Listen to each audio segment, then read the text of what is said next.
김원순, 수삼석 그리고 양정석 의원님이 공동 주체자로서 역할을 해주셨습니다. 포용과 사회연구소에서 같이 주관을 하고 있습니다. 소개를 올리도록 하겠습니다. 이재욱 자감은 토론자로 송규 농민정책연구소 연합부소장입니다. 오늘 자리에 많은 의원님들이 오셨는데 서삼석 농해수위 단장님을 섬, 바다, 어촌, 농촌도 있지만은 또 뭐 산단도 있어서 다양합니다. 그러나 제가 여수시 각 국회의원이 생기고 나서 처음으로 제가 농해수위에 가서 열심히 지금 지역 농수산인들의 복지 또 수건사 대결을 위해서 애를 쓰고 있는데요. 오늘 이렇게 농어촌 주민 기본수당 법제화를 위한 좋은 자리를 마련해 주신 우리 존경하는 양정숙 국회의원님과 여러분들께 감사하다 이런 말씀을 드립니다. 현재도 여러 가지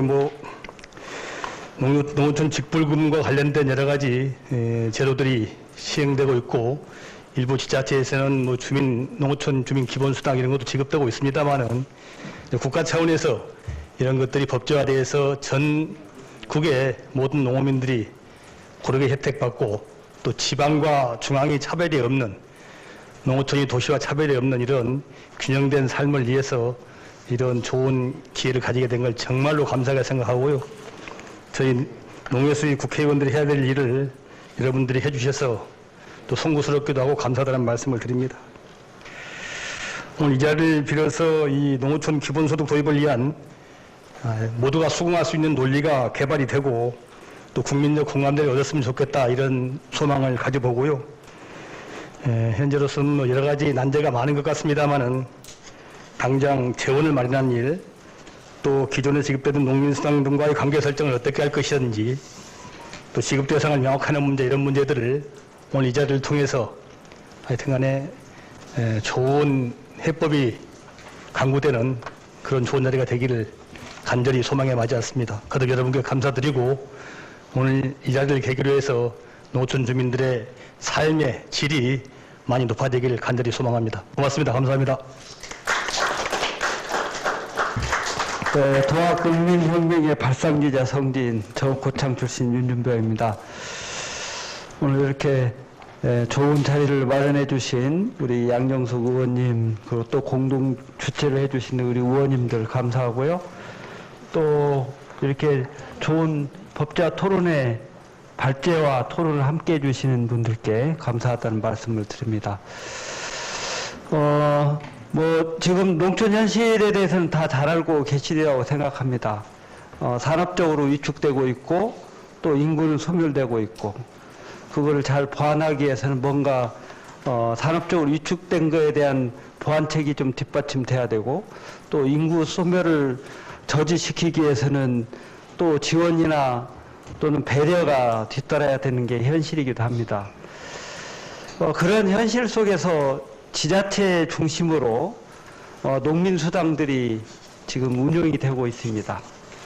그 작은 내용인데도 불구하고 재원상 어려움 때문에 많은 갈등들이 야기되고 있고 그런 차원에서 국가적인 뒷받침이 함께 있어야 된다 이런 지적들이 꽤 있어서 저도 농업인의 공익수당 지원법 발의를 했고 그 내용들이 지금 우리 농해수위에서 꽤 고민도 하고 여러 가지 노력들을 기울이고 있는 게 현실이기도 합니다.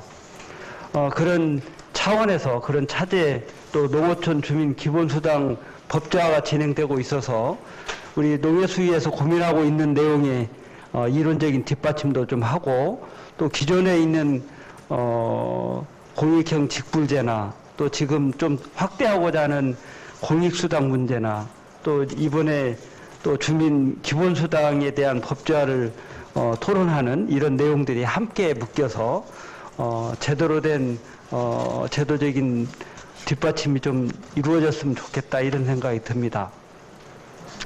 저는 이제 개인적으로는 농촌 현실 속에서 지금도 공익형 직불제가 운영되고 있습니다만은 거기에는 이제 소농 직불금이 있고 면적 직불금이 있습니다.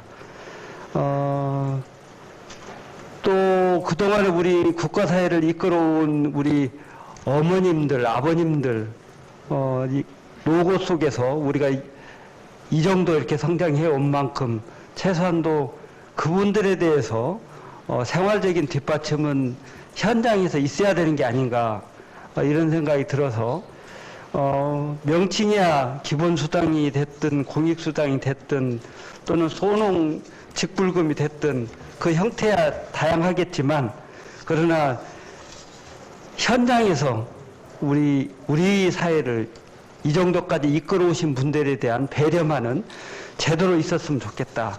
그 명칭이 뭐 연금형이 됐든 기본수당이 됐든 뭐 여러 가지 명칭이 있을 수는 있는데 그러나 큰 틀에서는 그런 배려가 좀 제대로 됐으면 좋겠다 이런 희망을 좀 가지고 있고 그런 차원에서 저도 공익수당제 발의를 했던 그런 취지를 가지고 있습니다.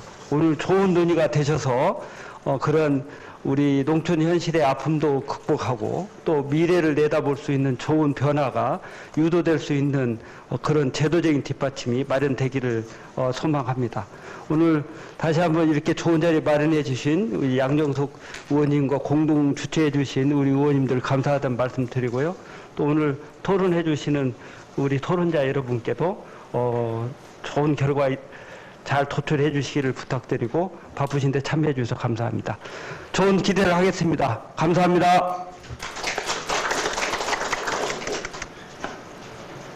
네, 반갑습니다. 경기도 안성 국회의원 이윤입니다. 전 대학 졸업해서 시골에서 소를 키웠습니다. 그래서 농업경연합회 지역 사무국장까지 했고요.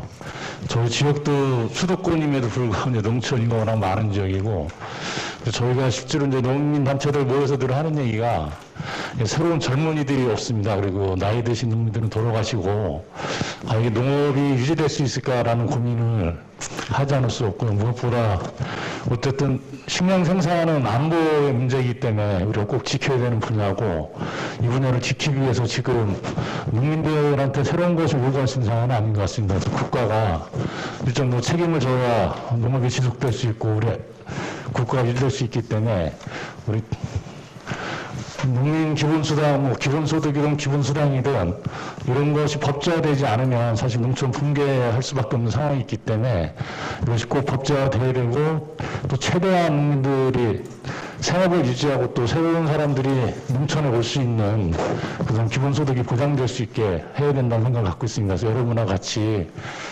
기본수당이 꼭 법제화될 수 있도록 열심히 하겠습니다. 감사합니다.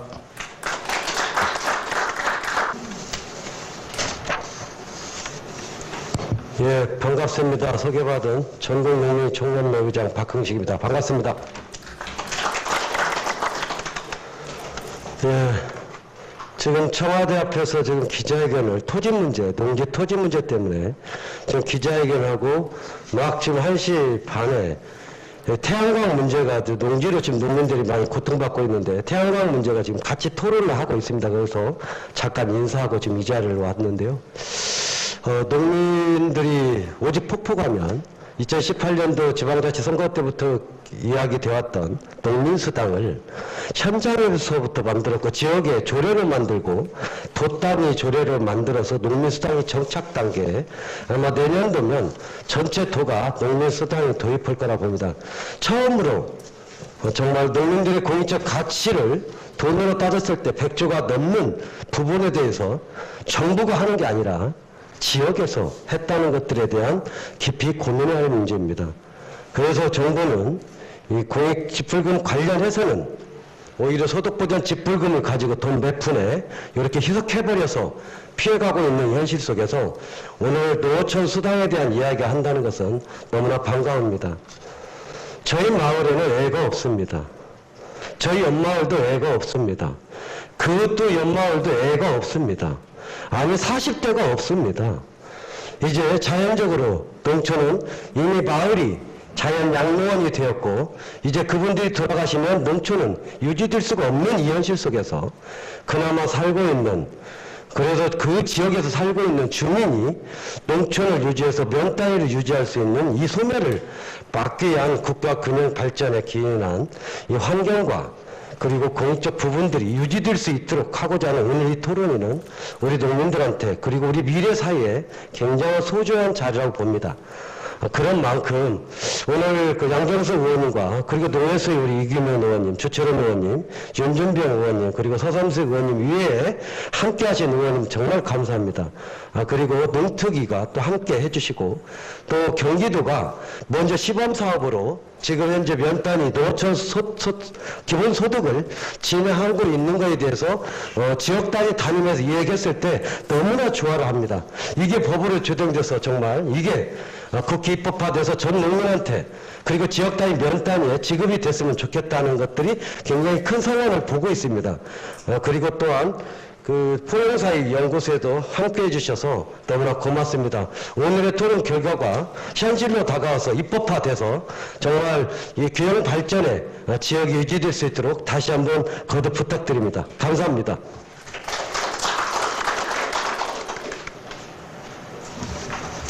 안녕하십니까, 양정숙입니다.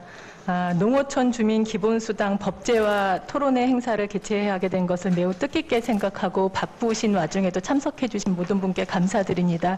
저희가 지금 PPT를 이렇게 띄워놨지만은 윤준병 의원님께서도 아까 말씀하셨지만은 어느 지역에 사느냐, 내가 농어민이 어느 지역에 사느냐에 따라서 이렇게 기본수당이 차이가 많이 납니다. 지금 2018년도 지방선거를 계기로 해서 화순군, 무안군부터 이런 기본수당이 시작이 됐는데요. 이 기본수당은 지자체가 어떤 시혜적인 차원에서 그때그때 이제 지급해주는 재정 차원에서 재정 건전성을 보고 지급해주는 그런 차원입니다. 그러니까 윤준병 의원님 아까 말씀하신 것처럼 이거는 어떤 국가적인 차원의, 그러니까 사회적 기본권 차원의, 농어민의 기본권 차원의 수당으로서 또는 기본소득으로서 지급되는 것이 아니라 정말 뭐 은혜를 베풀듯이 그냥 뭐 하늘에서 떨어지는 걸 천수다 기다리는 식으로 그런 식으로 지역마다 다 차별적으로 이렇게 지급되고 있는 상황입니다. 제가 그래서 해외 입법례를 한번 찾아봤습니다. 이게 이제 농업은 계절적인 특성이 있고 더군다나 이런 기후 위기에 가장 취약한 직역이기 때문에 다른 나라에서는 어떻게 진행을 하고 있는지 한번 찾아봤습니다.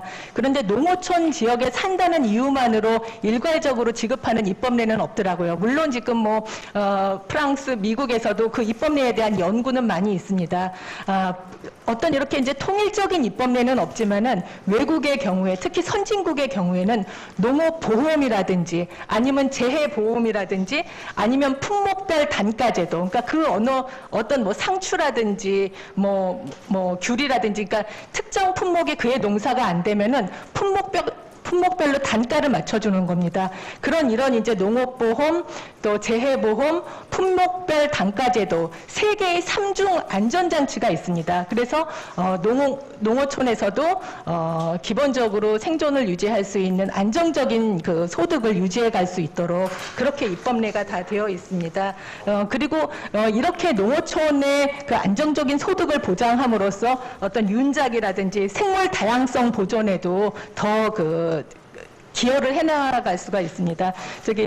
광양 주철현 의원님께서 말씀해 주셨는데 제가 광양 그쪽에 어촌 지역도 어촌계 지역 말씀을 들어보니까 광양 제철소에서 따뜻한 물이 이제 공업용수가 계속 바다로 유입되면서 어종이 완전히 변했다고 합니다. 그리고 지금은 뭐 예전에는 갈치도 굉장히 많이 잡히고 있는데 지금 1년에 이제 한두 마리 잡히고 있다고 합니다. 근데 그런 부분에 대해서도 광양제철에 어떻게 뭐 요구를 하지를 못하고 있기 때문에 계속 어촌 지역의 피해는 커져가고 있는 것 같습니다.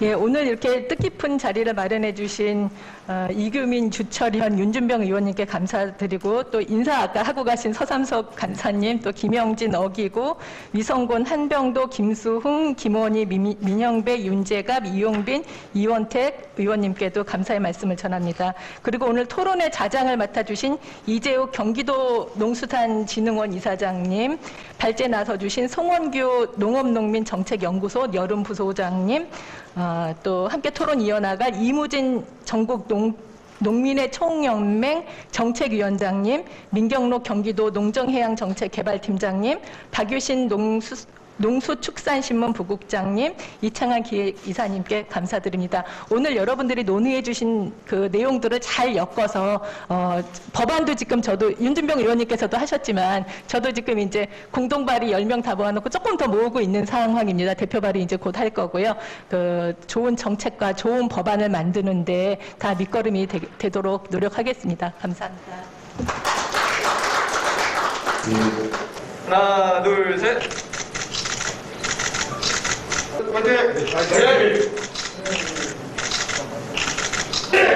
다시 동의문서 발의! 감사합니다. 그럼 시작하겠습니다. 오늘 농어촌 주민 기본수당 법제화 토론회 이게 이렇게 가까이 하라고요? 네. 조금 당길까요? 네, 농어촌 주민 기본수당 토론회인데요. 일단 양정숙 의원님 오늘 대표 주최자이신 양정숙 의원님 그리고 공동주최자인 의원님들 다들 이런 자리 토론을 만들어 주셔서 감사합니다. 그동안에 농업계는 주로 이제 농업 문제, 그다음에 농민 문제에 집중해왔는데 농촌 문제에 해당되는 토론회를 이렇게 열게 되어서 굉장히 고맙게 생각합니다. 오늘 토론회 주제가 굉장히 절묘한데요.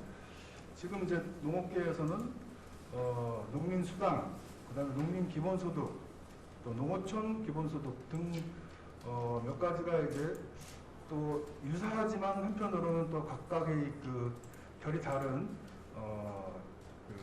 농촌을 살리기 위한 농민들을 살리기 위한 이제 운동이 진행되고 있는데 저는 이제 농민 기본소득 정부운동본부의 대표를 하고 있기도 하고 또 농촌 기본소득 사회 실험을 하고 있는 경기도 농수산진흥원의 이사장도 맡고 있고 또 한편으로는 농민수당을 지금 실현하고 확대하고 있는 전농회 회원이기도 합니다. 그래서 좌장으로서 굉장히 적합한 사람을 세우지 않았나 이런 생각을 하고요.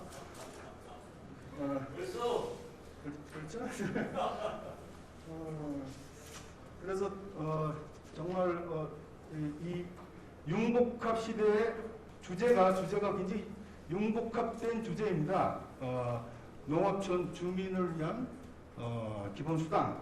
그래서 여러 개가 막 묶여 있는데 하여튼 좋은 토론회가 되기를 바라고 한 가지 안타까운 것은 오늘 주최 의원님들 중에 경상도 의원님들 한 분도 안 계시는 것 같아요. 경상도도 굉장히 그 농촌 지방 소멸 위기에 처해 있는 지역이 많이 있는데 그래서 같이 이런 토론회를 주최해 주셨으면 좋았을 텐데 하는 아쉬움이 있고요.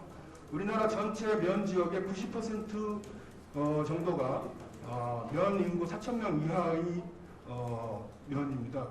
그래서 농촌이 지금 굉장히 아까 박흥식 의장 얘기했던 것처럼 심각한 소멸의 위기에 처해 있는데 오늘 토론회를 잘 진행해 주셔가지고 좋은 우리 농촌을 살릴 수 있는 좋은 법안이 만들어지면 좋겠다 이런 생각을 합니다.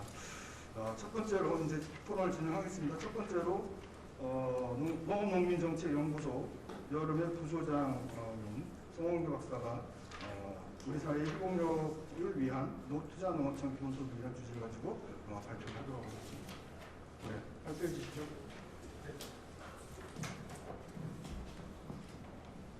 네, 안녕하십니까. 주제 발표를 맡은 농업농민정책연구소 여름 부소장 송원규입니다. 형사연구소, 경기연구원 이렇게 좋은 자리를 마련해 주셔서 발표자로서 부담도 느끼고 상당히 감사하게 생각을 하고 있습니다. 사실 어쨌든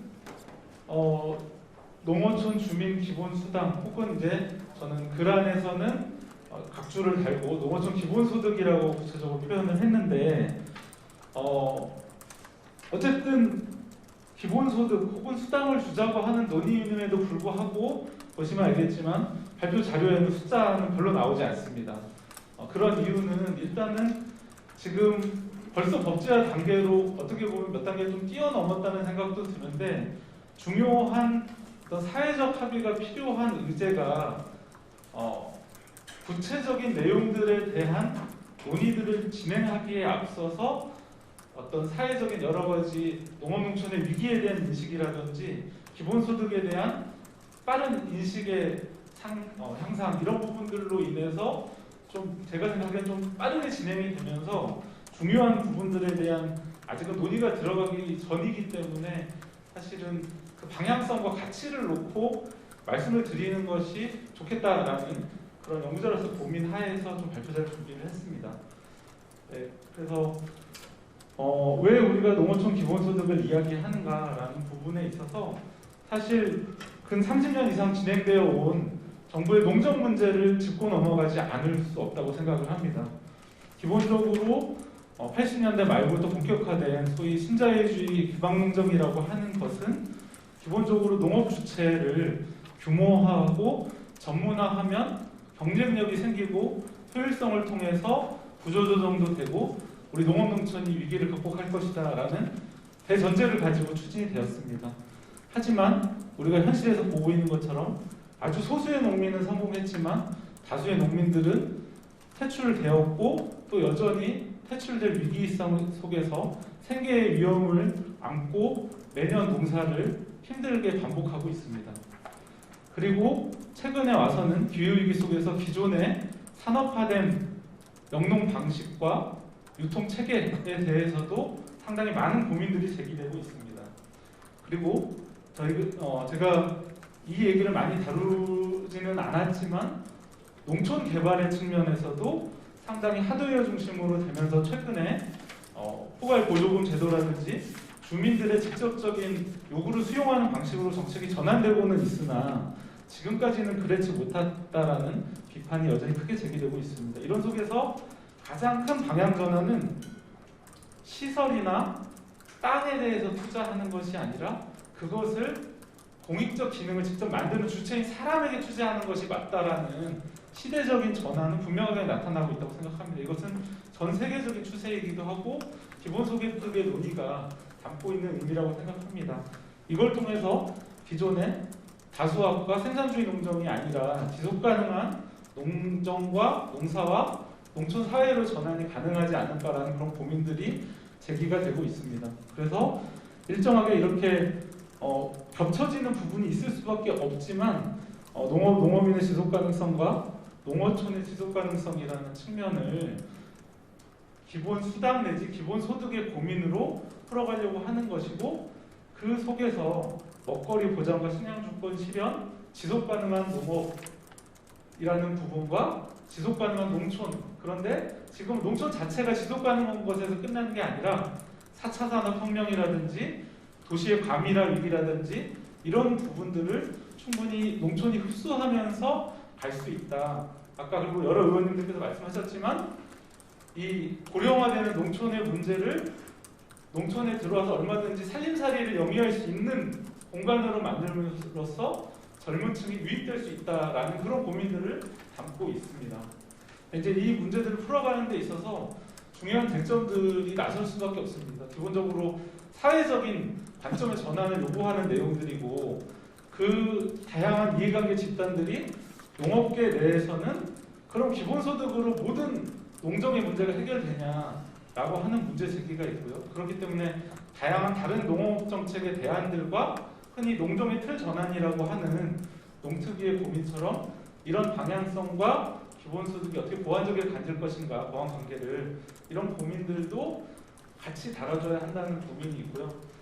도시민들의 입장에서는 여전히 농업농촌의 공익적 기능에 대해서 다들 높게 평가하지만 계속해서 무엇인가 내가 낸 세금이 들어가는 것에 대해서는 분명한 거부감들이 높아지고 있습니다. 그런 시각들을 어떻게 설득할 것인가라는 문제가 있습니다. 다른 한편으로는 최근에 분명하게 소멸위험이 높아지는 속에서도 귀농을 기촌을 하는 흐름들은 분명히 확대가 되고 있습니다. 그런 과정에서 농촌에 기존에 거주하고 있던 분들 그리고 농촌으로 들어가려고 하는 분들이 이 사회가 농촌을 지속시키고 정도로 정책 투자를 할 고민을 진짜 갖고 있는가, 지금의 정부가 그런 고민을 갖고 있는가, 그리고 다가온 선거 속에서 다음 정권은 그런 고민을 제시할 것인가, 이런 문제들에 대해서 많은 고민들을 갖고 있습니다. 그래서 이런 다양한 농어농촌을 둘러싼 의제들 속에서 농어촌 주민 기본수당 혹은 농어촌 기본소득에 대해서 우리가 어떻게 논의를 할 것인가가 있고요. 마지막으로 기본소득의 관점에서의 특수성을 짧게 말씀드리겠습니다. 이 반파이레스 21세기 기본소득에 나오는 표현입니다. 무조건적으로 주어지는 소득이기에 그것을 받는 사람들이 어려움을 딛고 일어날 수 있는 밑거름이 된다라고 하는 아주 중요한 의미가 있는데, 이것을 농으로 끌고 들어왔을 때 농민 기본소득, 농민 수당, 농어촌 기본소득으로 가져가게 되면 자꾸 농어촌이 어렵기 때문에 먼저 해야 된다라는 논리와 그것을 하는 데 있어서 공익적인 기능에 대한 나름의 보상 내지 미래의 투자 개념을 얘기할 수밖에 없습니다. 그런 측면에서 보편적 기본소득과의 관계를 어떻게 설정할 것인가의 문제도 우리가 고민을 할 수밖에 없는 상황이 있습니다. 이 내용들은 오늘의 중심은 아니기 때문에 짧게 이야기하겠습니다. 직불제 도입은 아시겠지만 94년, 95년 이 시기에 전 국민적으로도 중요한 의제가 되었었던 우루과이 라운드 속에서 WTO 특별법이 제정이 되었고, 그 속에서 지원 조치로서 생산과 연계되지 않는 소득 보조라고 하는 직불제의 의미가 처음으로 도입이 되었습니다. 그런데 그때 당시에 정부 문서와 주요 농민 단체들의 문서를 통해서 확인해 보면 분명한 관점의 차이가 드러납니다. 정부는 국제 경쟁력을 갖추기 위해서 불필요하고 영세한 소농가들은 구조조정해야 된다는 입장이 아주 강했고, 농민단체와 시민사회단체들은 우리나라의 생산 주체의 주축을 이루고 있는 중소농가들을 계속해서 농사지을 수 있는 지원 정책이 되어야 된다라고 하는 같은 정책을 두고 분명히 다른 두 개의 관점이 충돌을 했습니다. 그런 속에서 현재 보면 이렇게 직불금을 받는 농가들 사이에서 혹은 받지 못하는 농가들을 전체로 봤을 때 중위 금액과 평균 수급액이 엄청나게 큰 차이가 납니다. 중위 지급액과 평균 수급액, 평균 수급액이 훨씬 높다는 것은 당연하게도 상층에 엄청나게 집중이 되었다는 뜻입니다. 그러다 보니까 정부에서도 이렇게 제시하고 있는 것처럼 7%의 3헥타르 이상 농농을 하는 농가가 29%를 수급하고 있는 그런 38%를 수급하고 있는 그런 현실에 부딪히고 있습니다.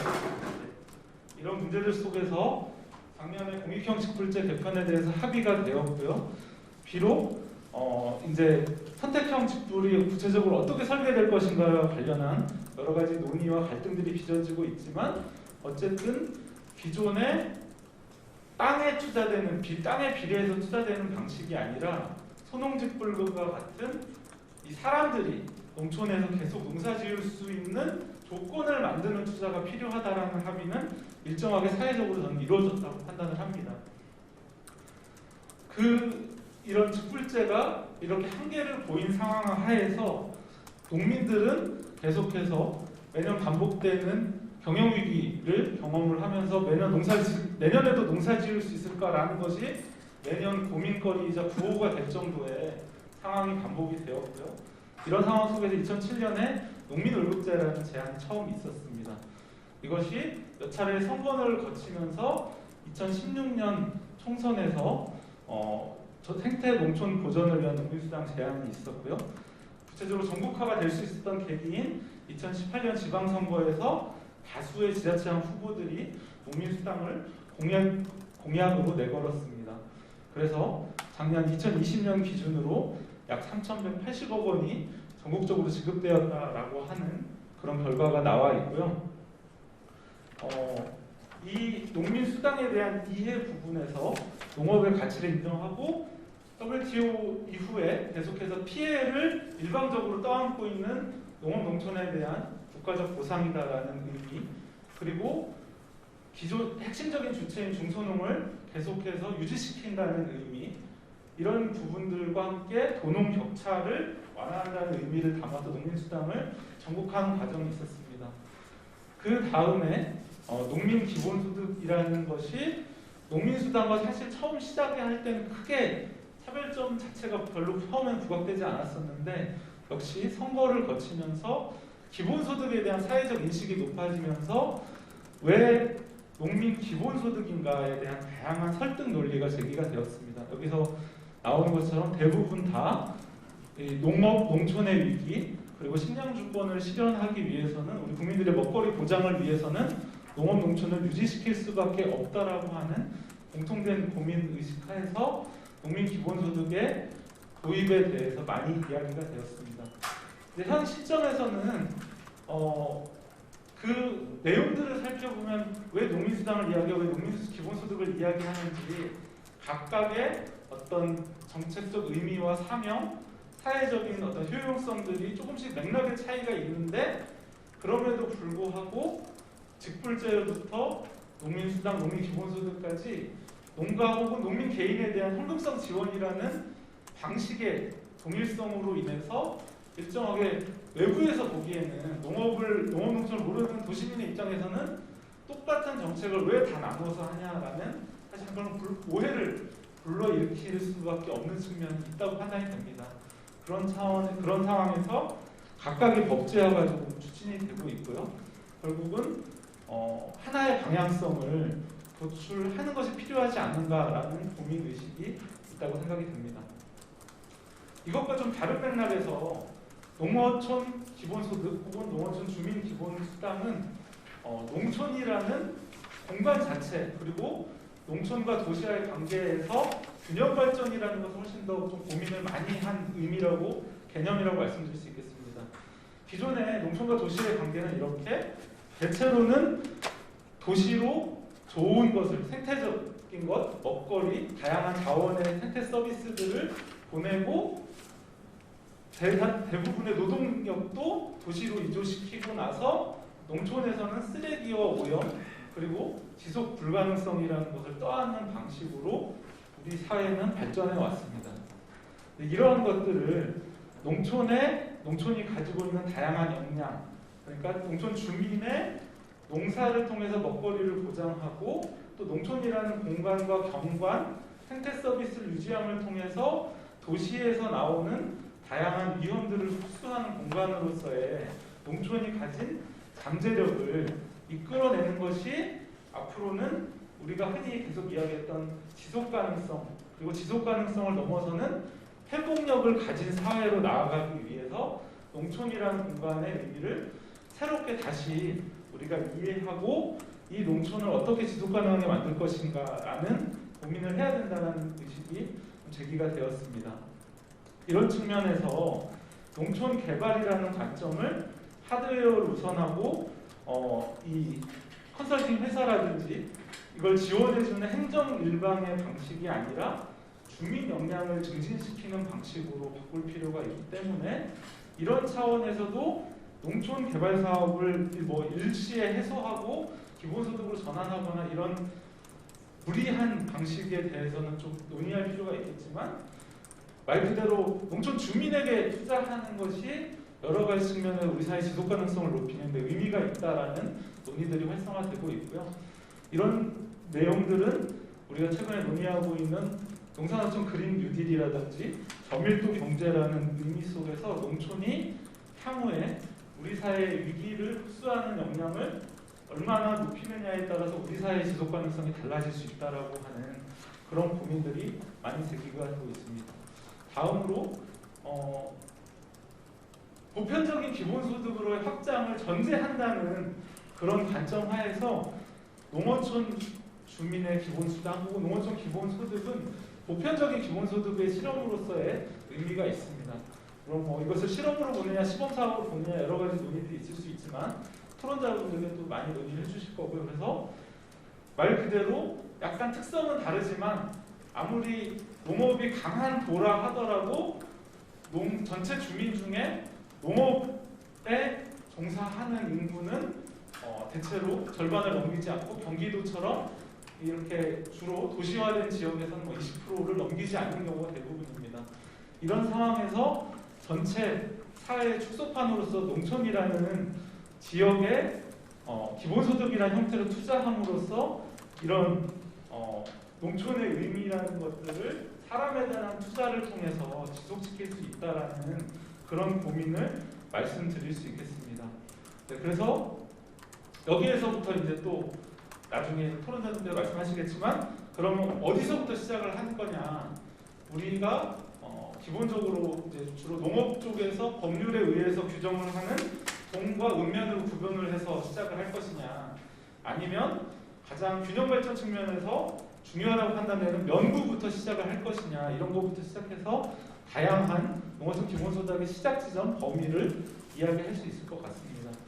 그래서 이런 농의 특수성과 보편적 기본소득으로 나간다는 그런 보편성의 전 단계로서 농어촌 기본소득에 대한 고민을 우리가 설득의 논리를 만들어서 법제화와 사회적 합의를 추진하는 그런 시점에 와 있다라고 생각이 듭니다. 네, 그런 측면에서 앞으로 사실은 이제 제가 작년부터 해서 여기 계신 여러분들도 그런 토론의 발표자 또 토론자로서 참여를 하셨는데, 운동 진영에서부터 사회 운동이 또 이런 법제화를 가치를 위해서 많이 노력을 했고, 이 과정에서 사회 운동 내에서도 어떤 방향으로 나아가야 되느냐라는 것도 우리가 쉽게 지금 모아지지 않고 있는 어려움이 있습니다. 이런 측면에서 방향성을 함께 논의하는 것이 필요하고요. 이 농어촌 기본소득을 이런 논리로 설득을 할 때 다양한 근거들이 필요합니다. 과연 농촌이 그런 위기를 흡수할 수 있는, 그리고 다양하게 젊은이들부터 비롯해서 사람을 흡수할 수 있는 공간으로서 정수지로서 그런 기반이 갖춰져 있느냐, 그러면 그것을 갖추기 위해서 어떤 것을 투자해야 되느냐, 그리고 금액부터 시작해서 재원 마련을 어떻게 할 것이냐라고 하는 여러 가지 문제들을 법제화 과정에서 풀어야지만 아무래도 도시민들이 그것을 납득하고 나중에 내가 전체 보편적 기본소득이 되기 전에 이런 농촌에 대한, 농어촌에 대한 투자를 한다라는 것을 수용할 수 있지 않을까, 그런 고민이 듭니다. 네, 이상으로 발표를 마치고 토론자분들이 많은 더 상세한 이야기들을 풀어주시라고 생각합니다. 감사합니다. 네, 많은 투자가 있었지만 대부분 실패했다라는 것과, 그다음에 하드웨어 중심 투자에서 이제 사람에 대한 투자, 소프트웨어의 투자로 전환해야 된다. 구체적인 쟁점과 해결 방안으로서 농민들에게 직접 지불 방안이 예산 편성이 필요하다. 그리고 농어촌 기본소득에 대해서는 좀 더 구체적인 설명을 해주셨습니다. 어떻게 할까요? 잠깐 화장실 뭐 쉬었다 할까요? 아니면은 그냥 그대로 진행할까요? 뭐 표정들이 뭐 쉬지 않아도 되겠다 싶은 표정들이네요. 그럼 그대로 진행. 네. 그다음에 잠깐 쉬었다가 전체 토론하는 걸로? 예, 그렇게 하겠습니다. 생각보다 좀 시간이 짜임새 있게 진행되고 있어서요. 일단 기본적으로 토론자분들에게는 토론 시간을 10분을 드리겠습니다. 10분이 좀 부족하다면 2, 3분 더 쓰셔도 되는데요. 가능하면 10분에 맞춰주셨으면 좋겠고요. 그렇게 해서 토론 시간을 진행하도록 하겠습니다. 첫 번째 토론자로는 이제 이무진 우리 전농 정책위원장이 토론을 해주겠습니다. 네. 예, 발제 중에 약간 좀 보충해야 될 게 있을 것 같아서, 작년에 이 문재인 정부 농종의 핵심이라고 하는 공익적 지불금이 시행이 됐는데, 결론적으로 저희 전농에서는 공익적 지불금이 사람 중심의 지불금으로 변화하겠다라고 얘기했지만 설계 자체가 잘못됐다라고 생각을 하거든요. 어떤 이유가 있냐면, 면적 중심의 설계를 벗어나지 못했다. 그리고 현재 농촌의 상위 20%와 하위 20%의 소득 격차가 도시의 15배 이상 차이가 나고 있는 이런 상황에서 공익적 지불금이 면적 중심을 그대로 가져갔기 때문에 결론적으로는 액수를 증가한 거 말고는 큰 농촌사회 변화하는 데 있어서 효과가 없다라고 저희는 판단하고 있습니다. 그것을 발제문에는 우리 송교 박사님이 좀 약간 정리해 주셨는데, 저기 발제하면서는 말 안 하는 것 같아서 다시 한번 제가 일단 좀 말씀을 드리고 싶고요. 전농은 농민수당 전국화를 애초에 좀 제안을 했고, 현재도 이 전국화를 시키기 위해서 지금 진행 중에 있고요. 농민수당은 가치 농민이 만들어내는 가치 창출에 대한 대가 지급과 향후 증진을 위한 부상의 성격을 가지는 농업 정책이다라고 애초에 전농은 이렇게 농민수당을 설계를 하고 제안을 했습니다. 현재 지금 2020년도가 되면 농민수당이 도시형 광역 시를 제외하고는 광역 지자체 단체에서는 전체가 시행될 것으로 보입니다. 여기 이제 한 가지 약간 좀 경기도가 농민 기본소득이 내년에 전면적으로 시행될 수 있을지 아니면 몇 군데만 시행이 될 것인가에 대해서는 아직 확인이 되지 않았는데 그래도 최선을 좀 다하고 있는 것 같아서 저희가 보기에는 2022년도에는 전체적으로 농민수당과 기본소득이 2022년도 전체적으로 확대될 것이라 판단하고 있습니다. 여기에 또 중요한 것이 이 농민수당이 지역에서 안착화가 되고 확대가 되는 과정에 있다라는 겁니다. 대표적으로 경남 같은 경우는 다른 지역들이 이제 전북하고 전남이 월 5만 원씩 해서 연 60만 원을 제한을 해서 대개가 그렇게 따라가고 있는데 실제 경남은 좀 늦게 시작했지만 약간 차이는 있는 것 같습니다. 경남에서는 금액은 줄이되 경영체 중심의 농가별로 지급이 되고 있는 현재 농민수당을 개별 농민들에게 지급하는 방식에 대한 고민들을 지금 진행하고 있는 걸로 알고 있고요. 실제로 그 TF팀 운영을 하고 있는 걸로 알고 있습니다.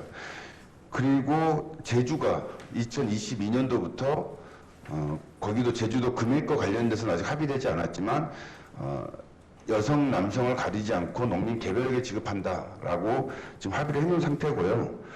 전남 같은 경우에서는 실제 도가 일괄적으로 금액을 한정 짓는 것은 문제가 있다. 도 지원금 별도 시군 농민회가 매칭해서 낼 수 있는 금액이 더 있다라면 60만 원에 한정하지 말고 금액을 더 확대하자라는 얘기가 좀 진행이 되고 있습니다. 이렇게 농민수당 같은 경우 지역화되면서 지역에서 필요로 하는 대상과 금액 그리고 농민수당의 목적들이 점점 자리를 좀 잡아가고 있다는 생각이 들고요. 이렇게 농민수당이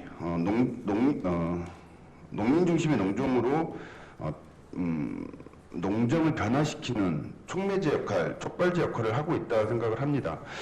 그럼에도 불구하고 과연 농민 중심의 농종으로 변화가 된다고 하더라도 과연 그 농민들이 살고 있는 정주 여건은 어떤가 이 고민을 안 해볼 수가 없는데요.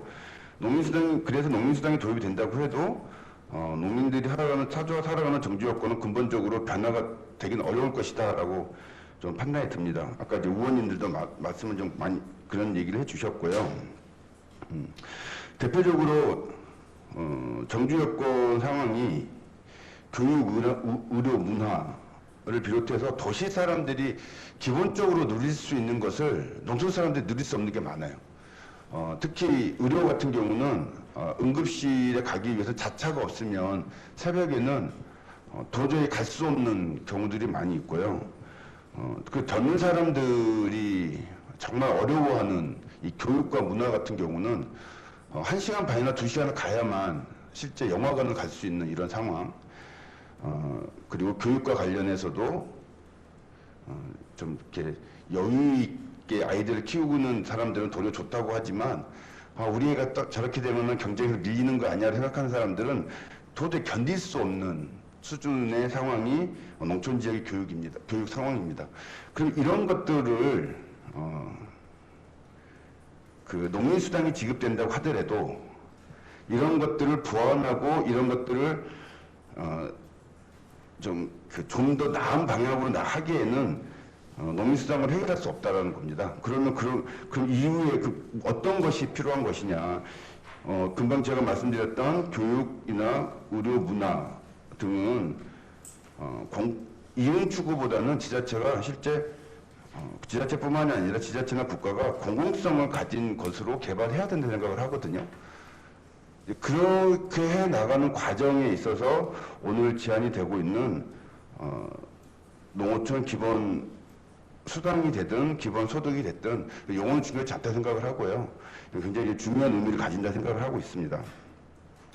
그리고 또 한 가지가 제가 발제문에도 좀 써놨는데 어찌됐든 공공성을 가진 개발을 하더라도 정주 여건이 좀 개선이 되더라도 중요한 거는 농촌에서는 농업 생산에 연계된 일자리 이외에 양질의 좋은 일자리가 나오기 어렵습니다. 현실적으로 뭐 대기업이 들어온다든가 아니면 다른 공장들이 들어오고 이럴 수 있는 여건이 안 되기 때문에 어쨌든 농업과 연계된 것을 제외하고는 실제 그런 양질의인데 용어를 농민 기본 소득으로 하는 것 때문에 합의가 되지 않는 거 아니냐라는 좀 판단이 들고요. 그래서 농민 기본 소득은 과감히 좀 농민수당으로 명칭을 바꿔서 2022년도부터는 전체에게 지급될 수 있게끔 하면 어떻겠느냐라는 제안을 좀 드리고 싶습니다. 그 이유가 뭐냐면 농민 기본소득과 관련해서는요, 세금을 납부하는 납세자들에게 과연 어떻게 설득할 수 있을까가 가장 중요한 문제인 것 같습니다. 저는 기본소득 논의 자체가 코로나19 이후에 한국 사회의 사회 구조 변화를 위해서 굉장히 필요한 문제라고 생각을 하는데요. 이것이 사회 구조 전반에 대한 문제 속에서 사회 전체에 대한 고민 속에서 기본소득에 대한 문제가 제한이 돼야지 농민을 중심에 놓고 사고를 하다 보면 반발이 있을 수밖에 없는 거고 아까 얘기했던 것처럼 직불금도 주고 갖가지 생산에 필요로 하는 여러 가지 지원금을 다 정부가 주고 있는데 거기에 왜 또다시 기본소득을 줘야 되느냐라는 그런 반발을 이겨낼 수 있을 것인지 도리어 농민 기본소득이 그것들에 대한 사회적 합의를 이루는데 장애물이 되지 않을까라는 그런 좀 걱정이 좀 있는 거고요. 그래서 현재 경기도가 진행 중인 농촌 기본소득에 대해서는 개인적으로는 완전히 다른 개념이라 생각을 하거든요. 농민 기본소득은 아까 금방 전제 얘기했던 것처럼 왜 농민이어야 되느냐라는 문제제기가 될 수 있지만 농촌 기본소득 같은 경우는 그 전에 말씀드렸던 것처럼 지역 균형 발전 그리고 지역 소멸에 대응할 수 있는 것이기 때문에 실제 납세자들에게 충분히 이해시킬 수 있는 그런 개념이다라고 판단하고 있습니다. 그래서 저는 경기도가 올해 농촌 기본소득과 관련된 시범 사업을 진행하는 걸로 알고 있는데요. 농촌 기본소득에 중심을 두고 농민 기본소득과 관련해서는 농민 수당화해서 좀 더 넓은 범위의 농민 수당화해서 경기도가 농민들에게 전체 농민들에게 좀 지원했으면 좋겠다라는 제안을 좀 드리고 싶습니다. 좀 마지막 정리를 좀 하면요. 코로나19라는 감염병 확산은 인간이 살아가는 방식에 대해서 근본적 성찰을 좀 요구하고 있고요. 그리고 농촌이라는 공간이 치유의 공간으로 재인식이 되고 있는 것도 사실입니다. 농민수당을 통해서 효율성만을 강조하는 생산 중심의 농정을 농민 중심의 농정으로 변화시키고 개별 농민이 가지고 가치를 만들고 증대할 수 있는 주체로서 지역 공동체를 형성하게끔 하면서 그 공동체가 지속되도록 농촌 기본소득이 역할을 한다면 소멸위기의 농촌을 지속 가능케 하는 강력한 무기가 될 수 있다라고 좀 생각이 들고요. 그간 정부의 어떤 정책도 도농 간 소득 격차를 줄이거나 청년 인구의 농촌 이탈을 막을 수 없었습니다. 재배 면적에 따른 직불금 수급액의 격차도 커지면서 농촌 주민 간의 이전 소득에서부터 격차가 발생하고 있고요. 아까 얘기했던 것처럼 농민 간 상하의 20% 소득 격차가 2018년도에는 15배 이상 차이 나는 것으로 좀 확인이 되고 있고요. 이런 문제를 해결하기 위해서는 이번에 양정숙 의원이 발의하려고 하는 농촌 기본 수당이라든가 아니면 경기도가 올해부터 실험하려고 하고 있는 농촌 기본 소득이 좀 풍부한 좀 논의가 진행이 돼서 실제 이것들이 농촌 사회를 유지시키는 데 있어서 역할을 하는 그런 실험과 법이 됐으면 좋겠다고 생각을 합니다. 예, 이상입니다. 네, 수고하셨습니다. 경기도 농정해양개발팀장 민경록입니다. 아마 우리 경기도가 지금 준비하고 있는 농민기본소득, 그다음에 농촌기본소득 사회 실험에 대한 아마 좀 설명의 자리 이렇게 될 것 같습니다. 두 가지를 준비 중에 있다 말씀드렸고요. 먼저 농민기본소득에 대해서 좀 말씀을 드리겠습니다. 농민지원 필요성에 대해서는 충분히 다 아실 거라 생각을 하고 있습니다. 이 농민이 못 살게 된 것들은 농민이 게을러서나 못 배워서가 아니라 국가 정책에 의해서 소득을 올릴 수 없는 구조가 된 거죠. 그래서 국가에 대한 국가적 차원이 필요한데 이런 부분들이 사실은 미국이나 유럽보다 적기 때문에 또 추가적인 지원이 필요하다 이런 말씀을 드리고, 두 번째는 자꾸 이제 현대사회가 갈수록 이제 노동의 형태가 다양해지고 노동에 대한 보상도 다양해집니다. 심지어 우리가 카카오나 네이버의 개인정보 동의하고 있는 것들이 상업적 활동에 쓰이고 돈벌이에 쓰이는데, 이런 부분들은 사실은 카카오나 네이버가 실제로 노동을 한 것들이 아니라 우리 국민들이 해서 그것들이 돈을 버는 거지 않습니까? 이런 측면에서 본다면 농촌이 갖고 있는 자연환경, 그다음에 생태적 기능 이런 부분들은 농민으로부터 나온다. 거기에 거주하는 농민으로부터 나온다. 그렇다면 거기에 대한 보상들은 당연히 있어야 되지 않느냐. 그런 측면에서 경기도가 농민기본소득을 준비하고 있다 말씀드리고요. 재헌헌법에는 이제 농기는 농민에게 배분한다라고 되어 있지만 사실은 농민에 대한 정의는 없습니다. 법적으로는 이제 농업인이라고 정의를 하고 있고요. 농업인은 농업 경영자와 가구원으로 이렇게 구분을 하고 있습니다. 그러면 왜 경기도는 농업인이 아니라 농민이라는 말을 쓰고 있느냐? 라고 말씀드리면, 이 농업 경영주는 어떤 직업을 갖고 있더라도 농사를 지으면 농업인으로 인정을 받습니다. 근데 가족 구성원들, 특히 이제 우리가 보통 여성 배우자들이 많이 있겠죠. 이런 분들은 직장의료보험이나 고용보험을 가입해버리면은 농업인으로 법적으로 인정을 못 받고 있다. 그다음에 농업경영주와 주소를 달리해서 도시에 살고 있으면은 농업경영주는 어디에 살든 간에 농업인인데 예를 들어서 애들 학교 때문에 여성 배우자가 도시에 살고 있다면은 별도의 확인 절차를 거쳐야만 법적으로 농업인으로 인정받고 있다. 실제로 이 통계상도 보더라도 통계상 가족 농가의 구성원 수도 1.9명입니다. 근데 우리 계엄체 등록했는 경우는 1.4명밖에 안 되는데 왜 그러냐면은 이 지원할 때 구성원이 몇 명이냐에 따라서 안 나고 그냥 하다 보니까 가족 구성원들은 등록을 안 했을 가능성이 크다. 그래서 이런 부분으로서도 이 가족 내에서도 가족 구성원이나 여성농업인들은 차별받고 있지 않느냐 이렇게 생각합니다. 그래서 경기도는 농업경영주뿐만 아니라 실제 농사 짓고 있는 여성농업을 포함해서 가족 구성원도 농업의 주체로 인정하고자 농민기본소득이라는 말을 쓰고 있습니다. 아까 요즘 정책위원장 말씀하셨지만 전라남도나 전라북도, 충청남도는 농민수당을 이미 시행하고 있고 강원도, 충북, 경남, 제주도에서도 조례를 다 제정을 원래 했습니다. 기초단체 중에서는 청송과 여주시가 지금 농민수당을 하고 있고요. 그런데 이 농민수당이라고 얘기하지만 실제로는 다 농민당 지원이 아니고 농가당 지원을 하고 있죠. 근데 이 지원해줄 때 아까 말씀드렸지만은 이 가족 구성원이 누락될 수 있는 농업경영치 정보를 기준으로 해서 지원하고 있다는 겁니다.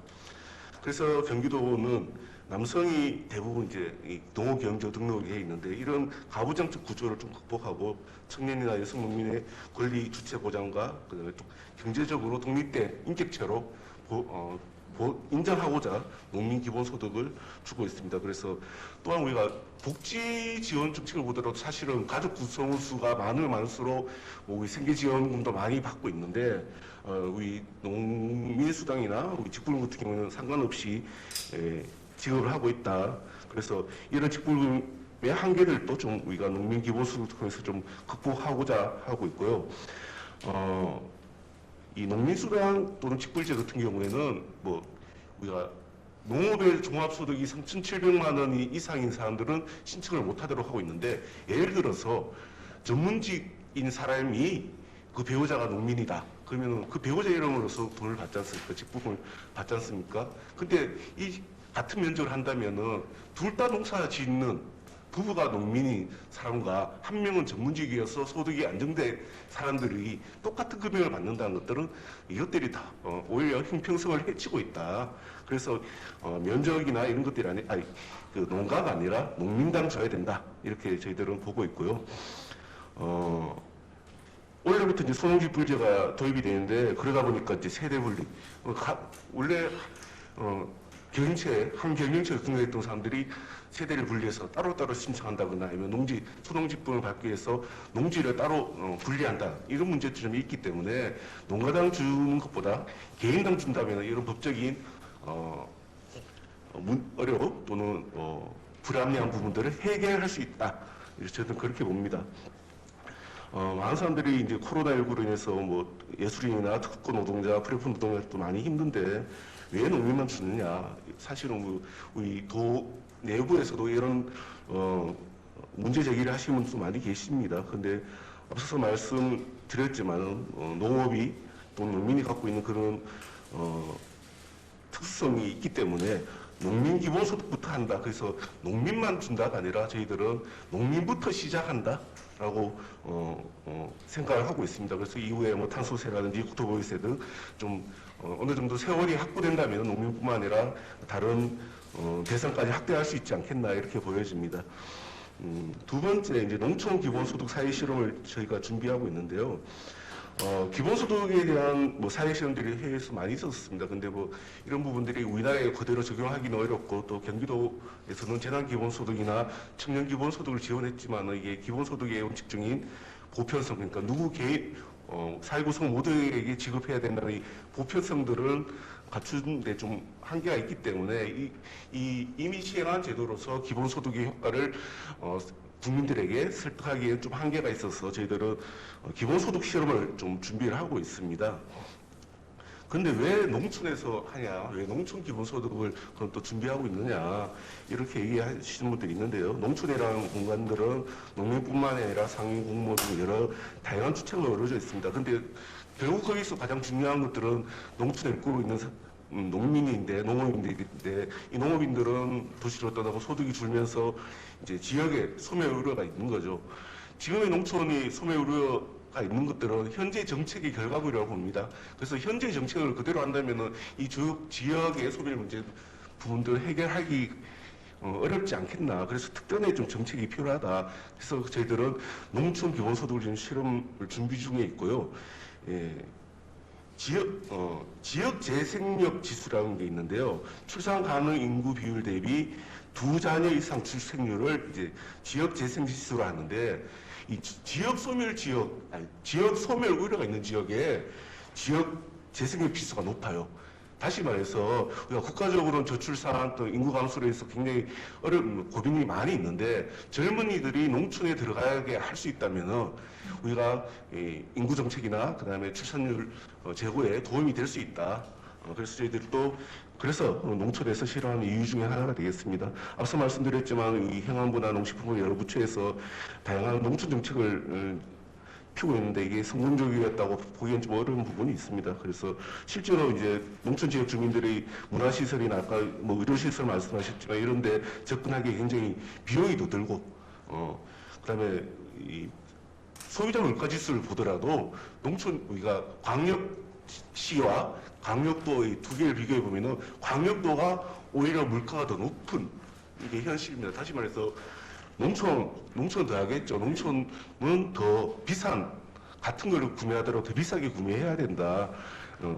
그래서 그런 부분에 대한 좀 지원이 좀 필요하다라는 것들을 말씀드리고요.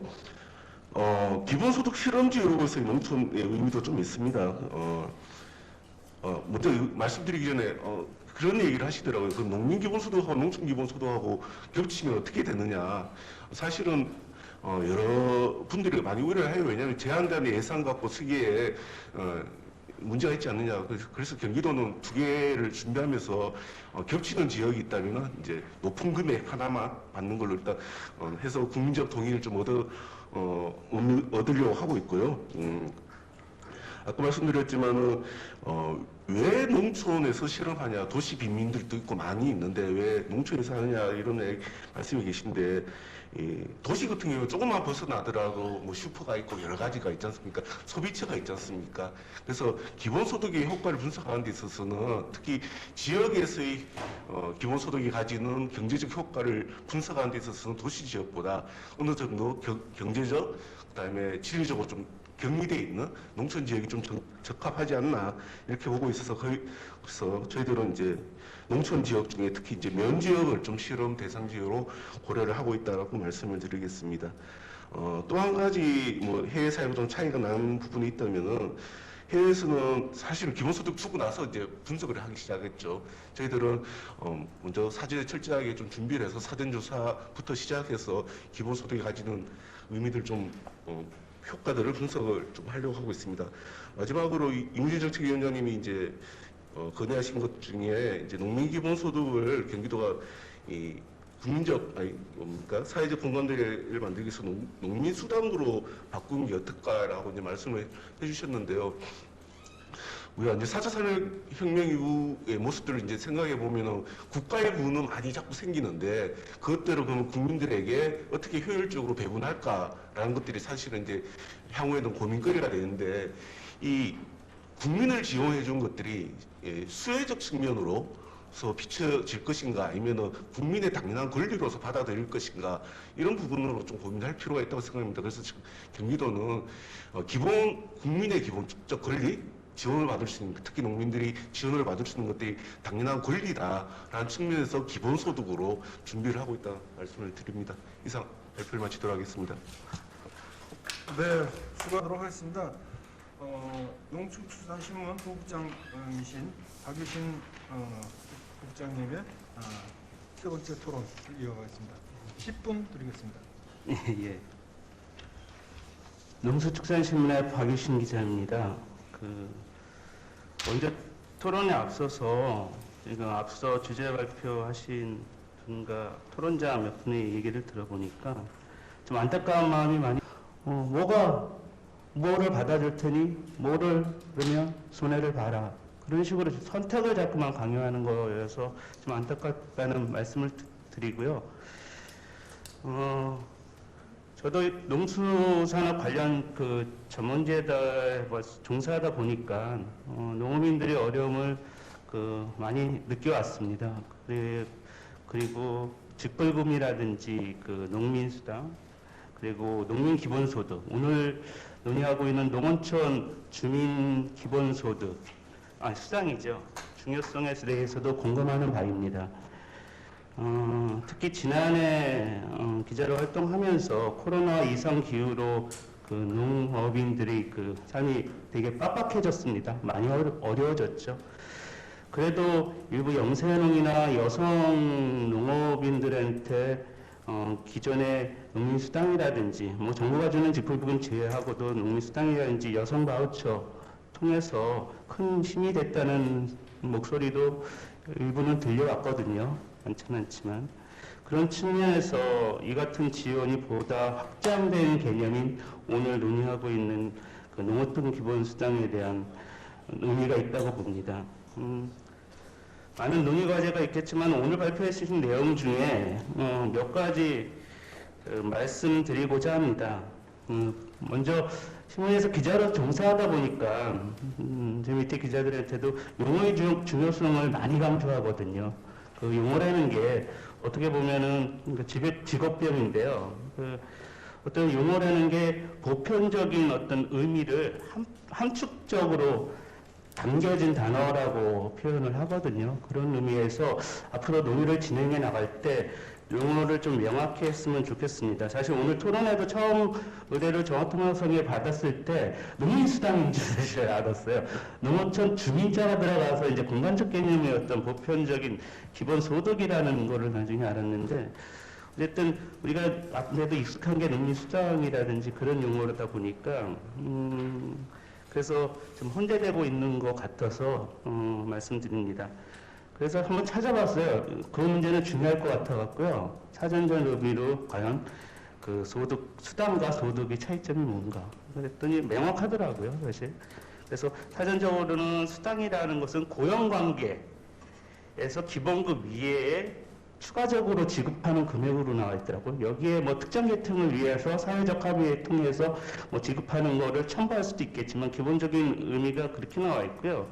소득은 일정 기간의 근로, 사업, 자산 등에서 얻는 수입을 말하더라고요. 그럼 명확한 것 같습니다. 오늘 토론의 의미는 그런 의미에서 어떻게 보면은 영농활동이 나의 영농활동이 고용관계로 보기에는 어렵다는 점에서 볼 때 오늘 농어촌 주민 기본수당에 대한 용어는 앞서 발제자가 말씀하셨지 농어촌 기본소득이라는 명칭이 오히려 앞으로 논리를 전개하고 또 사회적 합의를 위한 논리 개발을 위해서 바람직하다고 개인적으로는 그렇게 생각을 합니다. 그리고 또한 농업인의 특정 타겟을 대상으로 한 농민수당 등보다는 어떻게 보면 불특정 다수를 대상으로 한 공간적 개념의 농어촌 기본소득은 합의를 이끌어내기 그만큼 대상자도 많고 어렵게 근거를 마련하기 되게 어려울 것으로 보입니다. 그리고 특히나 앞에 기본자가 들어가면서 이제 경기도도 많은 문제를 지금 어려움을 겪고 있다고 말씀해 주셨는데 기본소득, 기본이라는 단어가 들어가면 일단 전 국민을 대상으로 하는 개념이라고 이렇게 볼 수가 있습니다. 그래서 사실 기본이라는 단어 자체가 되게 어떻게 보면 되게 중요한 의미를 지니는데 그래서 이해는 되나 앞으로 또 어떻게 사회적 합의 과정에서 많은 좀 논란이 될 것으로 좀 예상되고 있습니다. 그리고 제가 발제자분께 좀 몇 가지 좀 질의를 좀 드리고자 합니다. 먼저 앞에 발제 자료 보면 농어촌 기본소득에 대한 필요성에 대해서 경제 성장으로 촉발된 위기 한 5가지 정도, 사회의 지속 가능성 확보, 일자리 감소, 그리고 코로나로 인한 일상의 변화, 도시 과밀화 현상 해소, 세부적으로 한 5가지를 꼽으셨는데요. 맨 앞에 이제 자세한 발표 자료를 해서 좀 읽어보니까 부소장님께서는 그래서 과연 이 문제가 농어촌만의 문제라고 보시는지 개인적인 좀 의견을 듣고 싶고요. 왜 그러냐면 특히나 지금은 도시와 농촌의 구분 자체가 경계가 되게 모호해진 데가 많습니다. 사실 그래서 발기부자께서 말씀하신 작은 지역 물론 읍면 단위를 하는 것 같기는 한데요. 읍면 단위로 대상하는 거는 어떻게 보면 또 다른 형평성 문제로 대두될 것으로 보이는데 그거에 대한 의견은 어떠신지 좀 묻고 싶고요. 제 개인적인 생각으로는 좀 전에 경기도 말씀해 주신 추진 예정이라고 하시는데 단순히 농어촌 개념이 아니라 대상을 만약에 소멸 위험 지수가 높은 지역 단순히 읍면 단위로 구분하기보다는 대상으로 하는 좀 명확한 대상 선정이 필요할 것 같고요. 그리고 이것이 어떻게 보면 대부분 전형적인 농촌 지역이 물론 되겠지만은 사회적 합의를 이끌어내는데도 좀 근거로 작용할 수 있을 것 같습니다. 더불어 가장 중요한 몇 가지 선결 과제에 대해서 좀 말씀드리고자 하는데 제일 중요한 건 그거 같습니다. 사회적 합의를 이끌어내기 위한 어떤 논리적 근거를 계속 마련해야 될 것 같고요. 둘째는 발표자께서도 얘기하셨지만 자칫 농업정책의 한 부분으로 이해될 수 있습니다. 어쨌든 농어촌이라는 어떤 개념이 들어가다 보니까 따라서 농어촌 기본소득에 대한 논의에 어떤 소득 보전이냐 국토 균형 발전이 포함된 공익적 기능이냐 거기에 대해서 좀 명확한 우선순위를 정해졌으면 합니다. 아직 지금 자료만으로는 되게 혼재되어 있어 드리는 말씀이고요. 셋째는 앞서 말씀드렸듯이 지급 대상이 되게 지금 불분명합니다. 그래서 농어촌 범위 설정이 먼저 좀 논의돼야 될 것 같고요.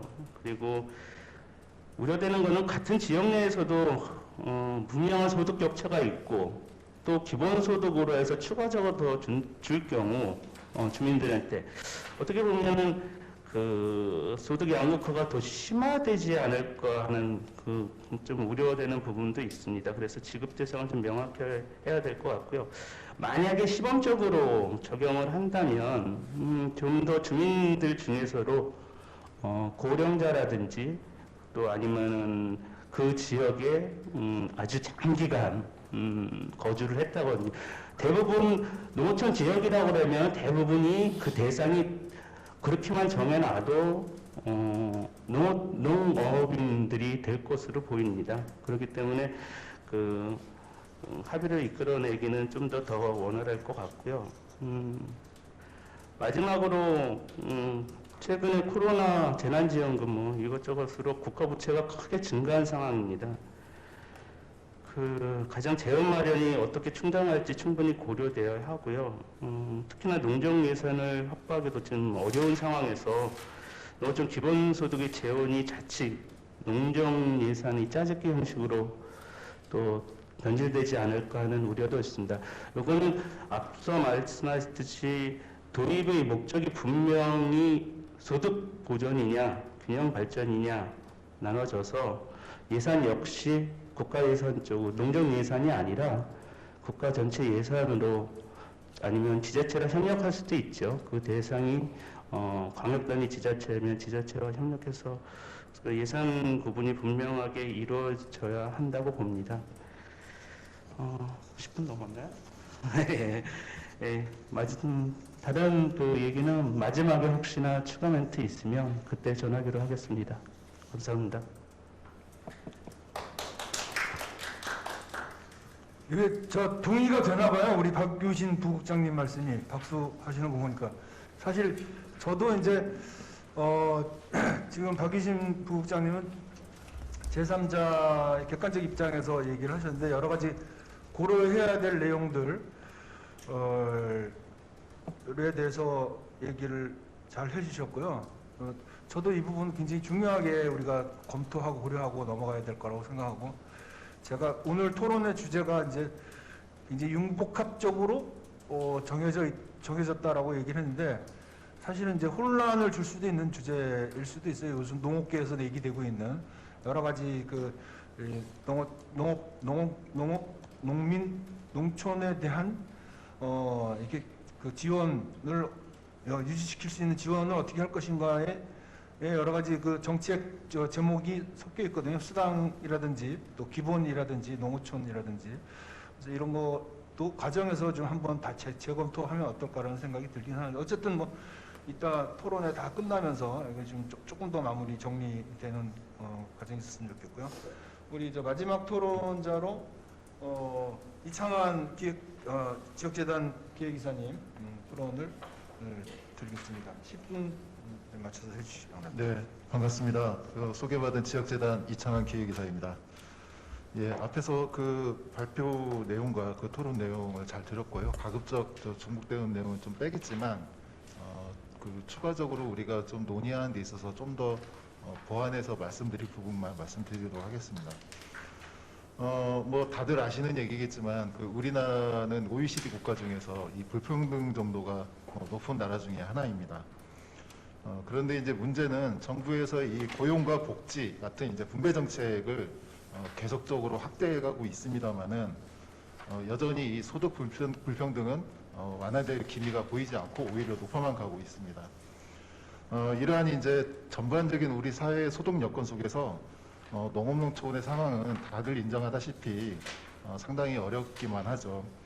발표자가 지적하신 것처럼 도농 간의 또는 농가 간 소득 격차가 상당히 확대되고 있는 상황입니다.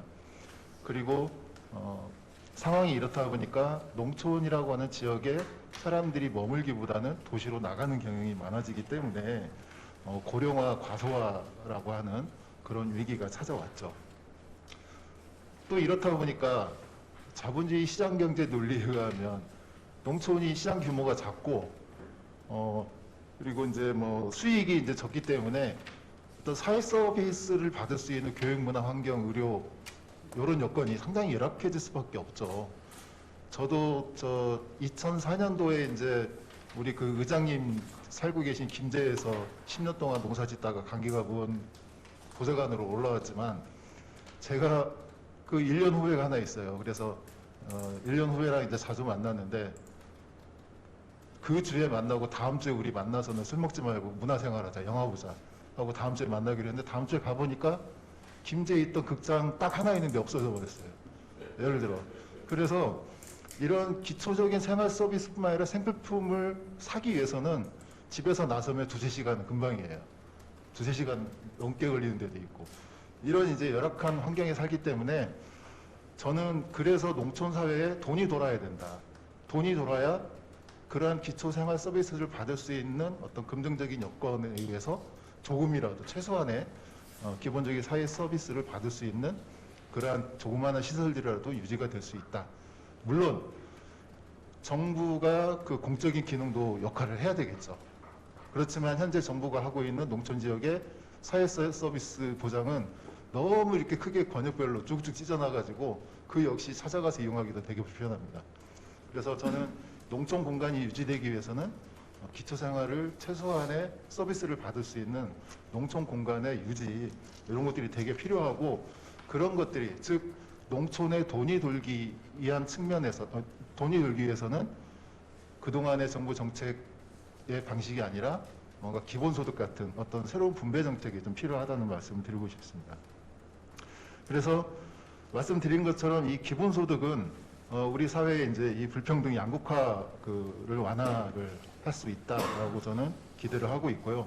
또한 국민의 기대에 부응하고 그 미래를 준비하는 가능성 있는 농어농촌을 만들기 위한 그런 수단이 될 수 있다 말씀을 드리고 싶습니다. 첫 번째 말씀드린 불평등 양극화 완화 같은 경우에는 기존의 분배 정책이 썩 효과적이지 못했다라고 말씀을 드렸습니다. 그것은 국가 재정 사용 목적이 그 목적에 충실했다고 볼 수 없기 때문입니다. 예를 들어 국가 재정 사용 목적은 경제 안정, 소득 재분배, 자원의 효율적 배분 이 세 가지가 그 목표입니다. 근데 경제 안정 같은 경우에는 일자리로 대표할 수 있어요. 그런데 우리나라에 이 일자리가 충분합니까? 요즘 청년들이 취직을 못해서 이렇게 어려움을 겪고 있는 게 경제 안정을 이루지 못했다라고 하는 거고요. 그 다음에 이제 소득 재분배는 우리나라가 이제 이 사회 보장 정책을 여러 가지로 이제 펼치고 있어요.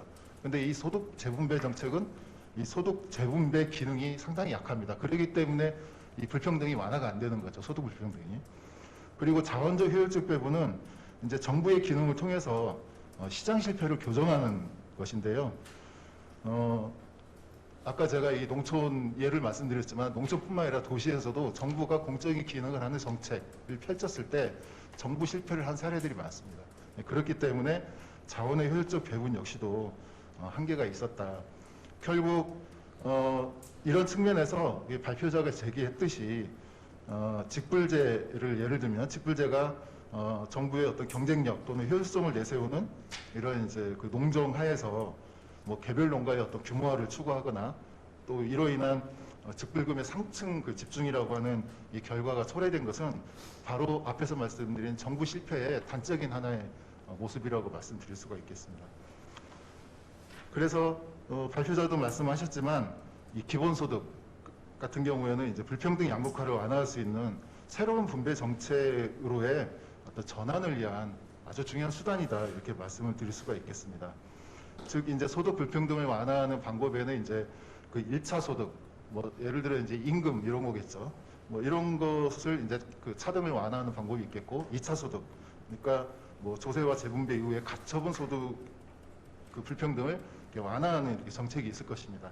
그래서 이 기본소득은 가처분 소득의 불평등을 그 완화하는 정책으로서 의미가 있고 이 가처분 소득이라고 하는 것은 개인과 가구에서 예를 들어 시장에 자기가 필요한 것을 구입하기 위해서 지출할 수 있는 그런 이제 절대적인 금액이기 때문에 오히려 기본소득이 이런 그 가처분 소득 불평등을 완화할 수 있는 중요한 수단이 될 것 같다라고 말씀을 드릴 수가 있겠습니다.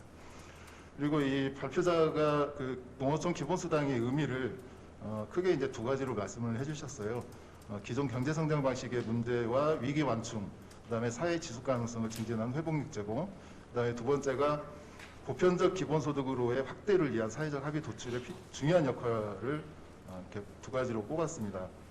그래서 기본적으로 이제 이 발제자의 두 가지 농어촌 기본수당 의미에 대해서 동의를 하고 저는 조금 더 이 국민 인식과 사회적 경제적 여건, 사회경제적 여건 측면에서 이 농어농촌의 가능성에 대해서 좀 더 부연을 하고 농어촌 기본소득의 필요성을 좀 더 강조를 더 하고 싶습니다. 다들 아시겠지만 이 코로나19와 이 기후변화 영향으로 인해서 국민들의 농업농촌에 대한 인식이 상당히 긍정적으로 변화했죠. 작년에 이제 한국농촌경제연구원에서 조사한 바에 따르면 국민경제에서 차지하는 농업의 비중이 높아졌고, 그 다음에 농업농촌의 공익적 기능 중요성이 높아졌고, 식량안보가 중요성이 높아졌고, 그 다음에 기농기초 의향이 증가했고 등등 여러 가지 이제 그동안 우리가 줄기차게 얘기해왔던 농업농촌의 다원적 기능과 가치 이런 부분에 상당히 긍정적인 반응을 보여왔습니다. 이렇듯 이 농업농촌은 사회적, 경제적, 환경적으로 다양한 기능을 수행하는 역할을 했고 그 가능성도 크고 균형 발전 촉진 측면에서도 중요한 의미가 있다고 봅니다. 최근 그 OECD 그 여러 회원국 사례에서도 이 농촌이 이 농업 위에 다양한 그 산업이 그 성장함으로써 국가 경제에 기여할 수 있는 가능성이 크다 이런 이제 연구 결과도 있었죠. 우리나라에서도 농촌 경제 조사를 해보니까 우리나라도 역시 그런 가능성이 크다 이렇게 이제 발표가 됐습니다. 다만 지금의 방식은 이 농촌에 대개 이제 이렇게 단계발 방식의 이런 공장이나 이런 제조업체가 들어와서 지역과 무관한 예를 들어 이런 형태로 뭐 부를 창출하는 경우였다고 하면 앞으로는 농촌 주민들의 자발적 역량을 통해서 지역의 자원을 활용해서 내적인 역량으로 발전시켜가는 이런 모습으로의 성장, 그리고 지역에 들어와 있는 기업들과 충분히 연계되고 네트워크해서 지역 경제를 전반적으로 순환 경제로 만들어가는 체계, 이런 체계로 만들어가기 어떤 전망을 갖고서 우리가 여러 가지 정책이나 또 농어촌 기본소득의 어떤 효용성을 가야 될 필요가 있다 이렇게 말씀드릴 수가 있겠습니다. 그래서 이제 향후 어떻게 할 것인가라고 하는 건데요. 이게 이제 우리 발표자께서는 논의가 필요하다라고 딱 끝내셨는데 그럼 어떻게 이런 논의를 해야 되나 하는 문제입니다. 예를 들어 공익지불제 개편, 농민수당과 농민기본소득의 법제화 추진은 현실에서 농민에 대한 현금 지원 제도라고 하는 측면에서 중복되는 제도라는 시각에서 잘할 수가 없다. 여기 계신 분들 다 아까 동의했거든요. 그럼 이걸 어떻게 할 거냐 하는 문제예요. 왜 그러냐면 이런 문제들이 매듭이 풀려지지 않으면 예를 들어 농민수당 관련한 법 제정, 그 다음에 양정수 의원님이 지금 발의하고 계시는 농어촌 주민 기본소득이 됐던 수당이 됐던 이 법이 어차피 의원님들만 모여서 논의해서 결정되는 게 아니라 중앙정부의 관료가 오고 또 입법조사관이 오고 뭐 또 이해관계자도 또 동원하고 여러 사람이 논의하는 구조입니다. 그러면 지금 현재 되게 이제 농업 농촌의 중복 수혜다라고 하는 시각이 많고 또 왜 농촌만 농민만 이렇게 뭐 주려고 그러냐라고 하는 일반적인 시각이 많기 때문에 이 두 가지 법이 동시에 통과될 리가 없습니다. 입법이 될 리가 없습니다. 그래서 이런 이제 국민들이 전체적으로 되게 중복의 이미지를 갖고 있는 인식을 갖고 있는 이런 부분에 대해서 시민사회가 먼저 이거 정리하지 않으면 그 동력을 얻기가 힘듭니다. 그래서 이 공익지불제와 농민수당 관계 정립에 대해서 일단 첫 번째는 적극 논의가 필요한데 일각에서는 이 농민수당과 공익지불제의 선택지불제 또는 기본지불제를 통합하는 방안에 대해서 검토하자는 의견이 제기가 됐었죠. 그래서 다만 이제 이 가구당 지급 대신에 기본소득의 어떤 개별성을 반영한 인적 지불 방식, 그러니까 개인당 주는 방식을 검토해보자. 그래서 이 주장을 제가 보고서 쭉 생각을 해봤더니 공익지불제, 선택지불제, 그리고 기본지불제를 이걸 좀 개편을 해서 아까 우리 이무진 위원장이 말씀하신 농민수당은 이제 이 농민들이 가치 창출에 대한 대가 지급과 향후 증진을 위한 보상의 성격이다. 이것도 다원적 기능과 가치에 들어가는 거거든요. 그리고 앞으로 추세는 세계적으로 그렇고 이 직불제가 확대될 수밖에 없습니다. 여기 이제 자료에 돼 있지만 EU 같은 경우에는 2014년에 이어서 2019년에도 이 공동농업정책이 이 환경보호와 어떤 다원적 기능과 가치를 강화하는 데 상당히 중요한 역할을 할 것으로 생각하고 직불제를 확대했어요. 그리고 우리나라도 사실은 그런 유럽의 눈치를 보면서 찔끔찔끔 올려가고 있죠. 근데 어찌됐건 앞으로 아까 국민인식조사에서 말씀드렸다시피 이런 감염병으로 인한 포스트 코로나 이후의 이 시대, 사회는 되게 건강, 안전, 환경, 생태 이런 거에 대한 그 요구가 되게 많아질 수밖에 없기 때문에 그걸 전체적으로 발휘하는 곳이 농업농촌이지 않습니까? 그래서 이러한 그 공익형 직불제가 좀 더 확대될 수밖에 없는 그런 여건이 될 수밖에 없다.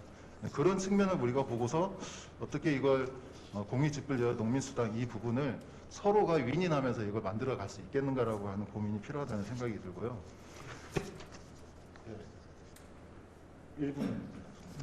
두 번째는 농민 기본소득과 농어촌 기본소득의 관계 정립 이것도 필요하죠.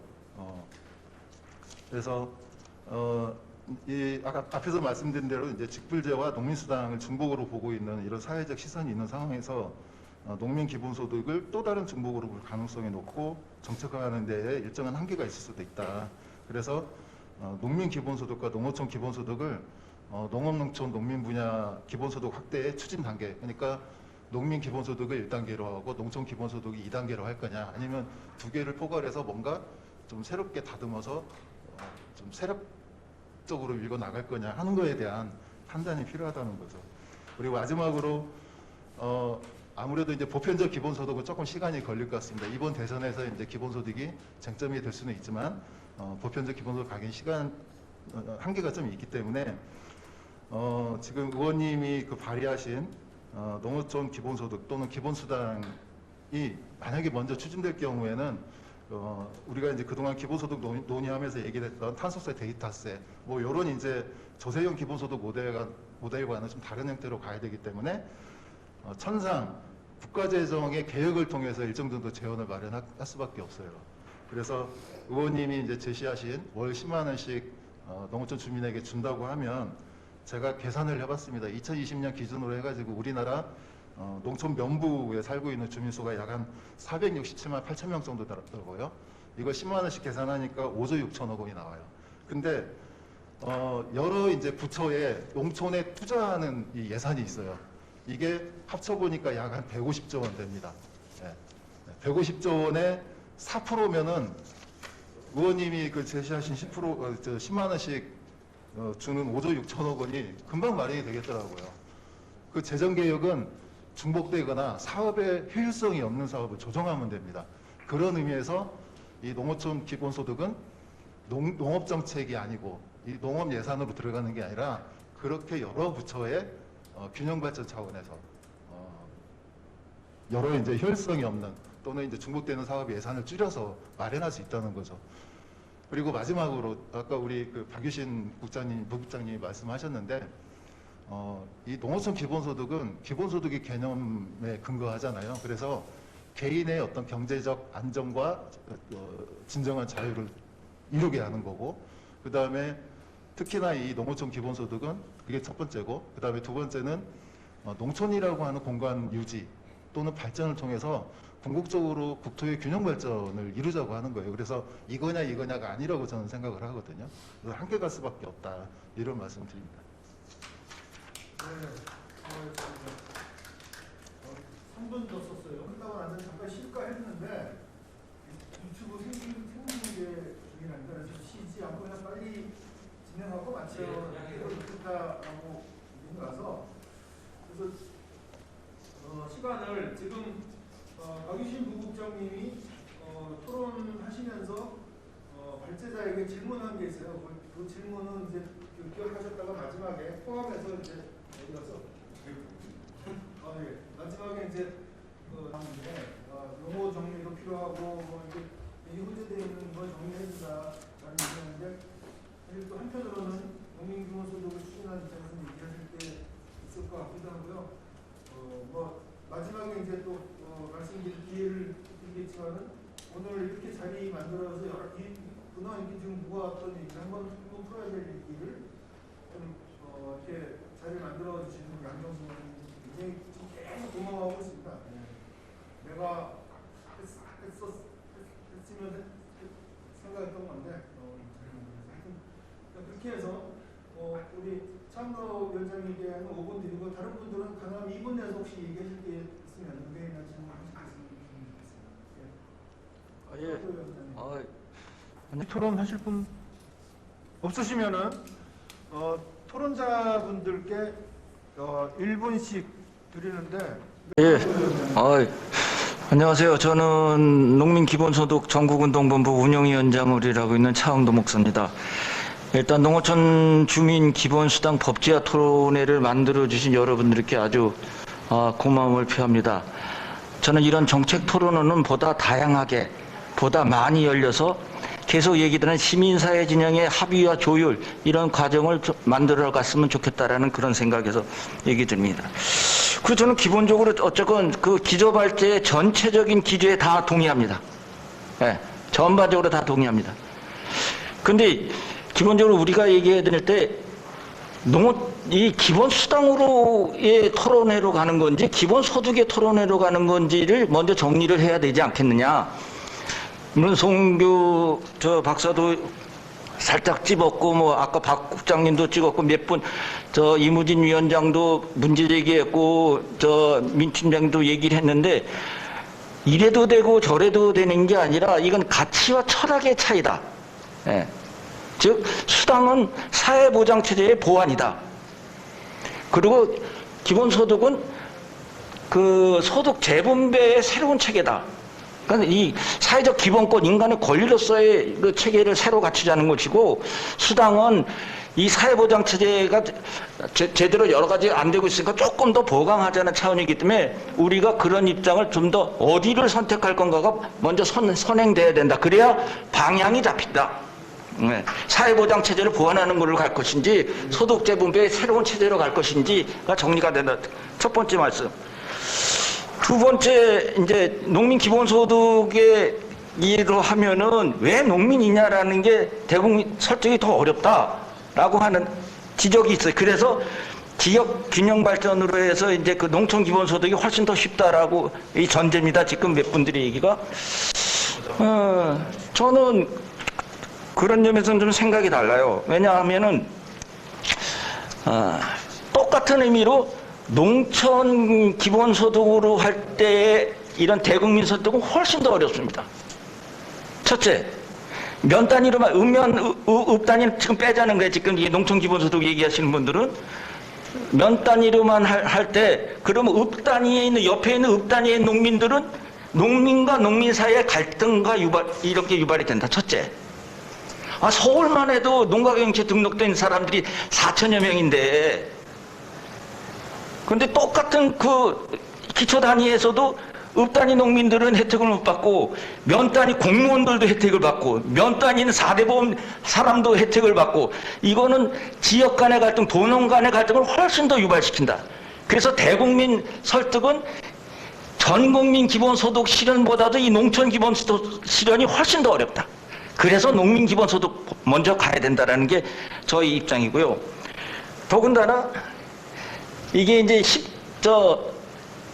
10만 원으로 하면 5조 6천억이에요. 30만 원으로만 한 16억 됩니다. 이 재원 마련을 이제 그 균형 발전에서 정리하자 그랬잖아요. 근데 이 우리가 얘기한 농민 기본소득으로 가면은 월 30만 원씩 하면 한 7조에서 8조 들어요. 예산 확보 면에서, 예산 조성하는 면에서도 이것이 훨씬 더 유리하다. 더군다나 전농에서는 그 사람 중심의 농정으로 가야 된다. 생산력 중심의 농정에서 사람 중심의 농정, 또는 이걸 또 다른 말로 조금 더 부연하면 가치 중심의 농정으로 가야 된다. 이런 얘기 아닙니까? 사람 중심의 농정으로 가기 위해서도 농촌 기본소득보다 농민 기본소득으로 가야 된다. 그리고 저희가 이제 우리 이제 이번 4월에 입법 발의 들어가는데, 그 입법안에는 저희가 더군다나 중복 얘기 때문에 뭐 몇 분들한테 다 법안을 보내드렸지만은 이 농업농촌의 공익적 가치의 역할은 다 뺐어요.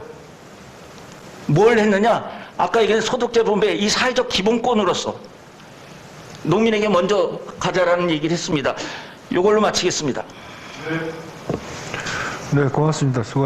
개념을 하지만 결국 농을 위한 거 아니라 농기본소득이라는 개념으로 통일할 수 있는 어떤 방향을 할 수 있다는 건 아니겠지만 그 마음이 보여서 제가 송 교수님한테 감사를 하나 드리고 싶고요.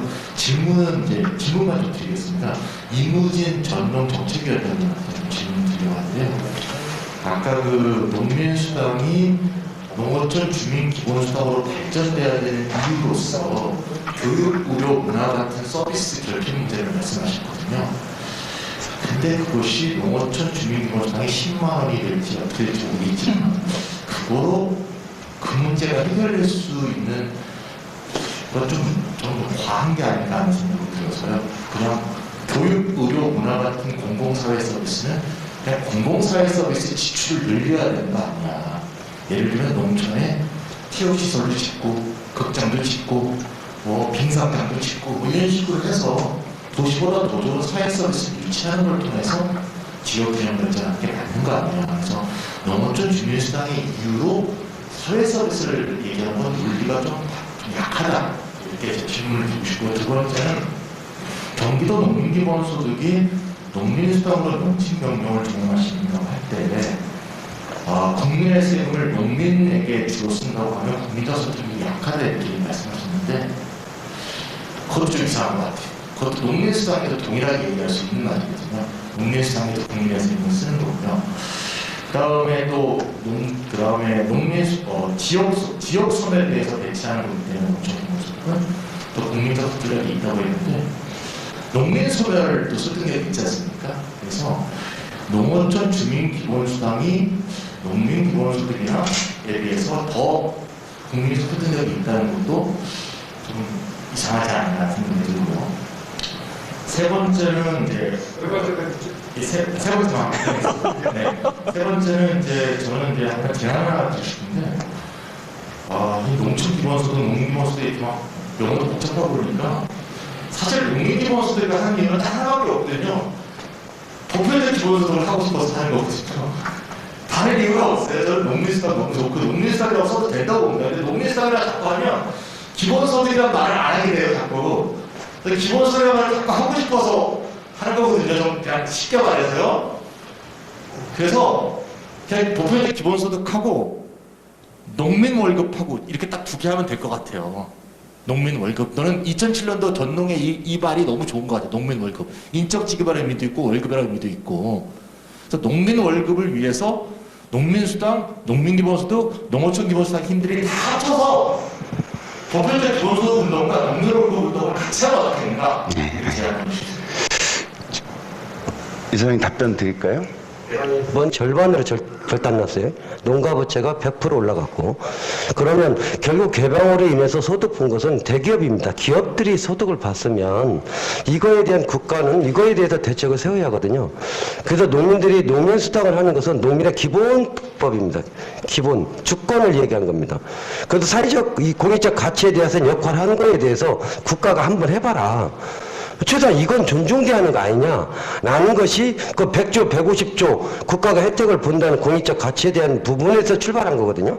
그러나 이 부분에 대해서는 딱히 존중돼야 되는 부분이고 그 다음에 얘기하는 농민 기본소득이 결국에 왜 농촌이 이렇게 붕괴되고 못 살게 되고 살 수가 없는 공간으로 만들어지고 불균형이 발생하는 거에 대해서 어떻게 국가가 할 것이냐 이걸 가지고 이야기하는 게 농촌수당이었고 경기도에서는 그 두 가지를 짬뽕해서 농민 소득으로 이렇게 했는데 저는 앞서 얘기한 부분에 대해서 그러면 앞으로 100년 후에 이 사회가 나가는 데서 우리가 어떤 모습이어야 되는가는 기본 그림이 합의가 됐으면 좋겠다는 겁니다. 저는 앞으로 100년 후에는 어떻게 이 농촌이 살아갈 것인지 농업이 유지될 것인지 이 사회가 어떻게 변화될 것에 대한 가상의 시나리오 속에서 그러면 지금 현재 우리가 이 시대에 살고 있는 우리 사람들이 어떻게 해야 되냐라고 했을 때는 저는 앞서 그 마지막에 질문하신 분이 누군지는 모르는데 농민수당과 기본소득 농민 기본소득으로서 일정 역할하는 것들이 나간다면 상당히 큰 힘이 되지 않겠는가 해서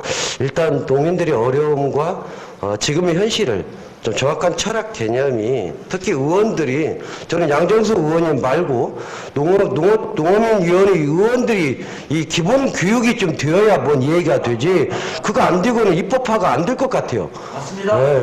이 얘기입니다. 네, 농촌을 얘기를 하지만 실제로는 농업 농촌을 모르시고 계시는 거예요. 아까 얘기한 농민 월급제는요. 굉장히 잘못된 용어고 보기에는 대체 농민들에게 월급을 준다는 게 얼마나 좋은 제도 같아요. 근데 이 정책에 그 참여할 수 있는 사람은 전체 농민의 5%가 안 됩니다. 이유가 뭐냐면 담보가 있어야 돼요. 자기가 생산한 농산물을 최소한 내가 월 200만 원 이상 받을 수 있는, 아무리 가격이 싸도 그 정도를 받을 수 있는 담보물이 없으면, 생산물이 없으면 월급제 시행이 안 되는 거예요.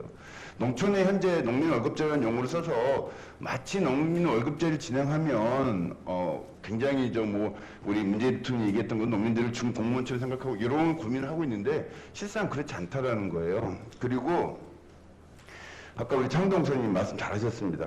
애초에 처음부터 기본소득을 소득 재분배 개념으로 본다라고 그러고 처음부터 그렇게 기본소득에 대한 요구를 했으면 애초에 전농과 기본소득을 얘기하셨던 분들과 차이가 없었을 거예요. 그럼 근데 이제 문제는 뭐냐면 농민수당을 얘기할 때 명칭만 달랐지 실제 내용이 농민수당과 같았기 때문에 문제가 발생했던 거고, 또 한 가지가 농민수당은 100% 저희는 농업정책으로 설계를 했다고 애초에 얘기를 했거든요.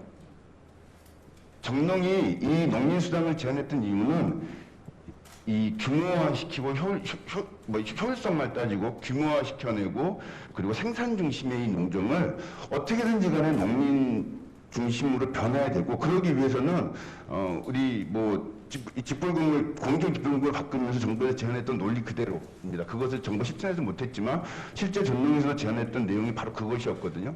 어떻게든지 간에 농민 아닌 사람이 지원되는 농업 정책들을 실제 농민이 지원받을 수 있게끔 하는 이 농정 틀의 전환이 필요하다라는 제안이 있었고, 그래서 농민수당은 애초부터 기본소득을 제시하는 분들이 얘기하는 그런 식의 개념으로 정리한 게 아니라 농정의 기본적인 틀을 전환시키기 위해서 제안한 것이 농민수당이에요. 그래서 계속 저희는 농민수당은, 그리고 이제는 지역화됐습니다. 지역화되었기 때문에, 지역정책화되었기 때문에 국가사무와 헷갈려 하실 필요는 없다는 생각이 드는 거. 저희들도 농민수당이라는 개념은 지역 내에서 특히나 전남이나 이런 데 왜 먼저 시작을 했는가에 대해서 곰곰이 생각해보면 지역 스스로가 합의가 가능했던 거거든요. 이런 정도의 제도가 도입이 되지 않으면 실제로는 더 이상 생존이 불가능하다는 것을 그 지역에 살고 있는 농민들 스스로가 인정을 한 거예요. 그래서 해남 시작해서 전남이 시작을 한 것이었고요. 그렇다면 저희는 이 농업정책과 지역 사무화되어 있는 이것들을 정부가 어떻게 더 보완을 통해서 지원해 줄 것인가에 대한 고민을 하면 될 문제예요. 그런데 마치 농민수당과 기본소득을 이렇게 같이 짬뽕해서 무엇이 옳고 그른가에 대한 것으로 판단해버리면 농업정책이 아닌 걸 가지고 농업정책을 문제 제시하는 것밖에 아닌 거거든요. 그래서 우리가 아까 얘기했던 농촌 사회 서비스를 늘리면 안 되겠느냐 제안했지만요. 농촌에 대한 개념은 공간적 개념이기 때문에 실상 아까 제가 발제가 토론할 때도 얘기했지만 농업정책을 전환한다고 하더라도 농민들이 살아가고 있는 그 공간에 대한 변화가 없으면 아무리 농업정책이 전환이 된다고 해도 사람들이 살아갈 수 없는 거 아닙니까? 사회 서비스를 아무리 강화한다고 해도 실상 그 안에서 이익이 남지 않으면 아무도 남아있지 않을 텐데 사회 서비스를 강화하면 뭐합니까? 아니에요. 그런 개념 때문에 실상 농업 정책으로서의 농민수당과 공간의 개념으로서의 농촌 기본 소득이, 저는 이제 수당과 소득에 대한 것은 별 중요하지 않다는 생각을 합니다. 그 어떤 기본 내용 자체는, 그래서 저도 아까 얘기했던 농촌 기본 소득이라는 용어를 썼던 거고요. 이 농촌 기본 소득과 관련해서는 그래서 저희는 동의가 가능하다는 거고요. 농촌에 살고 있는 사람들은 기본적으로 이 두 가지를, 그리고 경기도가 얘기했던 것처럼 더 많은 금액을 주는 것을 선택하겠다. 이것도 저는 잘못됐다 보는 거예요. 왜냐하면 농업정책인 농민수당은 그냥 진행하면 되는 것이고, 소득 재분배 효과가 됐든 지역 소멸이 들어가는 것이 됐든 농촌 기본소득도 가야 되는 겁니다. 그리고 직불금은 나름대로 가야 되는 거예요. 어느 하나를 선택했기 때문에 어느 하나를 포기하라고 얘기하는 게 아닌 거예요. 다 다른 거예요. 그래서 그렇게 제안을 하고 있는 건데, 이것을 마치 짬뽕시켜서 무엇이 옳고 그렇다는 식으로 얘기하는 건 좀 잘못됐다고 생각을 하고 있습니다. 네. 아니 저도 이제 내가 왜 진행자로 참석을 하고 있는지, 나도 토론자로 참석했을까 싶은 생각이 들긴 하는데. 참고 있습니다. 참고 있는데 어쨌든 저는 농민수당하고 오늘부로 농민수당하고 농민기본소득하고가 더 이상 이렇게 뭐 어떤 걸 해야 되느냐 가지고 더 이상 논쟁을 안 했으면 좋겠어요. 예, 그래서 마치 이무진 위원장도 농민기본소득을 가지고 더 이상 시비하지 마시기를 바라요. 그다음에 농민기본소득 쪽에서도 농민이 지금 오늘 이무진 위원장이 일정하게 농민수당의 이제 내용과 방향을 확실히 했으니까 이제 그렇게 해서 그것을 받아들이고 좀 갔으면 좋겠고 오히려 농민기본소득을 할 것이냐 농촌기본소득을 할 것이냐 이렇게 가는 것이 더 나을 것 같다는 생각이 들고요. 네, 민경록 팀장님 무슨 말씀이세요? 아까 질문하신 게 있어서 하나 질문 비슷하게 하시는데 이 농촌 기본소득 사회 실험할 때 아까 농촌에 대한 범위를 어떻게 할 것인가에 대한 고민들을 많이 하셨는데 그래서 저희들 실험할 때는 지역 소멸 지수를 분명히 보려고 합니다. 그래서 지역 소멸 지수 보고 좀 위험한데 좀 하려고 하고요. 지금 사실은 법이 없이 각 지자체에서 조례로 농민수당 또는 농민기본소득을 좀 운영을 하다 보니 실제로 이제 소득 육절 효과들이 좀 생겨요. 무슨 말이냐면은 기초생활수급자분들이 포기하는 문제가 생기더라고요. 그래서 의원님 이제 입법하실 때도 이런 수당 또는 기본소득 때문에 기초생활수급자들이 못 받는 일이 없도록 보완 입법까지 좀 해주시면 고맙겠다고 말씀드리겠습니다. 알겠습니다. 짧게 하겠습니다. 논의 내용 잘 들었고요. 또 마지막으로 얼마 전에 AI, 로보타, 그래서 농업농촌 일자리가 아주 급감할 것이라는 우려 표명시킨 어떤 연구 자료도 나왔는데 어쨌든 소위 앞으로는 자본소득이 급증할 거고 늘어날 거고 대신 농업인을 통한 노동소득은 급감할 겁니다. 그런 차원에서 특히나 농업농촌, 농업인에 대한 소득은 더 이상 1,000만 원도 못 올 위기에 지금 처해 있습니다. 그런 의미에서 아까 말씀하신 농민수당이든 농민기본소득이든 어떤 어느 측면으로 가든지 농업인들이 안심하고 농사 지을 수 있는 그날이 왔으면 하는 바람입니다. 이상입니다. 네, 고맙습니다. 이창환 이사님 마무리 하시죠. 네. 예, 누구나 다 인정하는 얘기인 것 같습니다. 코로나19하고 기후변화로 인해서 인간의 삶이 이전의 삶과 이후의 삶이 다를 것이다 라고 많이들 얘기를 해요. 그러면서 그 변화되는 삶에 따라서 정치적, 경제적, 사회적 여건이 많이 달라지리라고 봅니다. 특히 자본의 입장에서는 이러한 이제 더더욱 세계 경제 침체와 그 다음에 코로나19로 인해서 매출이 떨어지는 상황에서 예를 들어 이제 투입 비용을 감소시키기 위해서 자동화 설비를 구축을 한다든지 예를 들어 이런 방식으로 인간을 배제하는 방식의 수익 창출을 고민할 겁니다. 최근에 제가 어떤 자료를 보니까 로봇 지수라고 하는 게 있어요.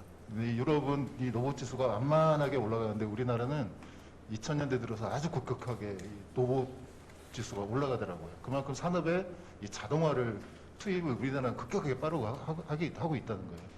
그런 측면을 봤을 때 아까 이제 사회 변화가 많이 예고된다고 그랬는데 경제적인 측면에서 아까 누군가 말씀하셨지만 이 플랫폼 노동자나 그 다음에 기존에 고용된 노동자들이 잘리고 일자리를 잃는 이런 상황이 될 거고 그분들이 일자리를 얻으면 농민들이 생산한 농산물을 예를 들어 기존에 식료품 지출비가 월 한 80만 원이었다고 하면 줄일 수밖에 없는 환경이 되는 거죠. 그래서 우리는 전환의 시대 서로 비슷한 처지이면서 공생의 관계로 있을 수밖에 없는 거죠. 그래서 저는 이 전환의 시대에 어떤 정부 정책이 미세 조정으로는 되지 않는다. 새로운 분배 정책이라고 하는 게 분명히 나와야 되고 어떤 정책의 방향이 분명하게 패러다임이 전환이 돼야 되는 측면이 있기 때문에 이 관계에서 정부와 이 기업과 그 다음에 우리 이제 서민들과 그 다음에 이제 시민사회가 어떻게 이제 이종운동의 이런 상황에서 이겨먹을 건가가 사실 이 보편적 기본소득이 되느냐 안 되느냐부터 해가지고 모든 문제를 결정짓는 거라고 봐요. 그런 측면에서 우리가 여러 가지 이제 이 농민수당이 농민기본소득이니 그다음에 농어촌 기본소득이니 아니면은 비정규직 문제니 여러 가지 이제 복잡한 문제가 걸쳐 있는데 적어도 시민사회 진영에서 아까 박한식 의장님 말씀하셨던 이 전환의 시대 우리는 우리 사회를 어떻게 만들어갈 상을 우리가 가져야 되느냐라고 하는 것이 기본적으로 우리가 좀 논의로 돼야 되고 그 하에서 이제 이런 새로운 분배 정책도 잘 배치가 되는 또 이런 균형 있는 우리의 준비가 필요할 것 같다는 생각이 들었습니다. 좀 큰 틀에서 말씀드렸습니다.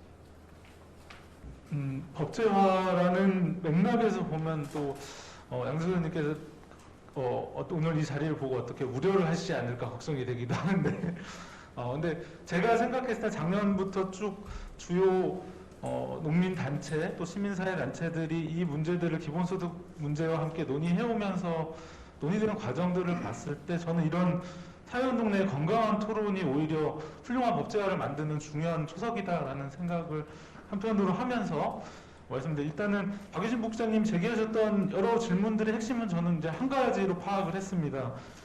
도시와 농촌의 불분명한 규정 내지 경계 문제에 따라서 오히려 농촌에 대한 공간적 개념의 기본소득이 사회적 갈등을 불러일으키거나 여러 가지 지급 규정 등을 구체적인 내용을 마련하는 데 있어서 걸림돌이 되지 않을까라는 말씀을 하셨는데 일정 동의가 되는 부분은 현재 편의상 동과 읍면으로 농촌과 도시를 구분하는 한국의 행정적인 편의주의에 되게 크게 기인합니다. 사실은 농촌은 도시가 아닌 지역이고 도시는 인구가 과밀화된 것을 기준으로 대체로 파악하는 것이 맞습니다. 그런 측면에서 인구가 점차 과소화되고 이런 지역을 균형 차원에서 농촌을 접근하는 것이 맞다고 생각이 들고요. 그래서 우리가 너무 농업이라는 산업 중심으로 농촌을 바라보는 그런 편향된 관점이 많이 형성되어 있는데 그게 아니라 자원과 여러 가지가 인구가 집중된 도시 그리고 그 도시 외의 지역을 농촌으로 보는 그런 접근을 하는 것이 맞다고 보는 것이고요. 그런 면에서 물론 현실에서는 면부를 중심으로 먼저 시작하자든지 이런 현실적인 이제 제도화를 위해서 선택을 할 수밖에 없는 측면들이 있는데 그 부분들은 이런 논의들을 통해서 얼마든지 이제 시작을 위한 제도적 기준들을 마련할 수 있다라고 생각이 듭니다. 그런 측면에서 수당과 기본소득에 대한 부분은 다들 의견을 주셨는데 저도 이제 기본소득을 보편적인 어떤 소득 재분배의 새로운 수단으로서 보는 것이 타당하다고 보는데 그렇다고 해서 꼭 제도화에 그 용어를 써야 되냐라는 부분에선 저는 약간은 유연해 볼 수 있다라는 입장입니다. 연구자로서. 그런 측면에서 향후에 오늘 이창환 이사님도 앞으로 재원 마련의 구체적 제안들을 많이 주셨는데 이런 논의들을 더욱 좀 깊이 있게 해나가는 여러 연구자들과 사회운동, 농민운동 그리고 이제 의원님들 간의 소통이 많이 이루어졌으면 좋겠다라는 바람을 말씀을 마치도록 하겠습니다. 감사합니다. 네, 수고하셨습니다. 오늘 이 토론을 통해서 농민수당, 그다음 농민기본소득, 농촌기본소득에 대해서 상당히 많이 서로 이해하는 폭이 훨씬 더 커졌을 거라고 생각이 되고요. 또 한편으로는 굳이 뭐 이건 이 세 개의 개념 정책은 경쟁하거나 대결할 필요가 없다는 것도 확인이 됐습니다. 그리고 농민기본소득 운동을 하면서 한편으로는 이제 전 국민 기본소득을 전제로 목표로 우리가 시작을 했으니까 그래서 농민기본소득을 하고 그다음에 농촌기본소득을 하고 전국민기본소득을 하자는 이미 창립 당시에 합의가 있었고 그래서 농촌기본소득을 하자는 것에 대해서 농민기본소득 쪽에서 그거는 안 돼. 우리가 먼저 해야 돼. 이렇게 갈 것도 아닌 것 같아. 잘 우리가 묶어내면 될 것 같고 그 역할을 우리 양정숙 의원님이 좀 잘 해내실 수 있지 않을까라는 기대를 하면서요. 일단 오늘 이 토론의 주제가 가지고 있는 한계랄까 뭐 이런 것도 다 좀 약간 파악하셨을 것 같고요. 그래서 법제화 과정에서 이제 역할을 어떻게 하실지에 대한 얘기 포함해서 좀 마무리 우리 의원님 발언 듣겠습니다.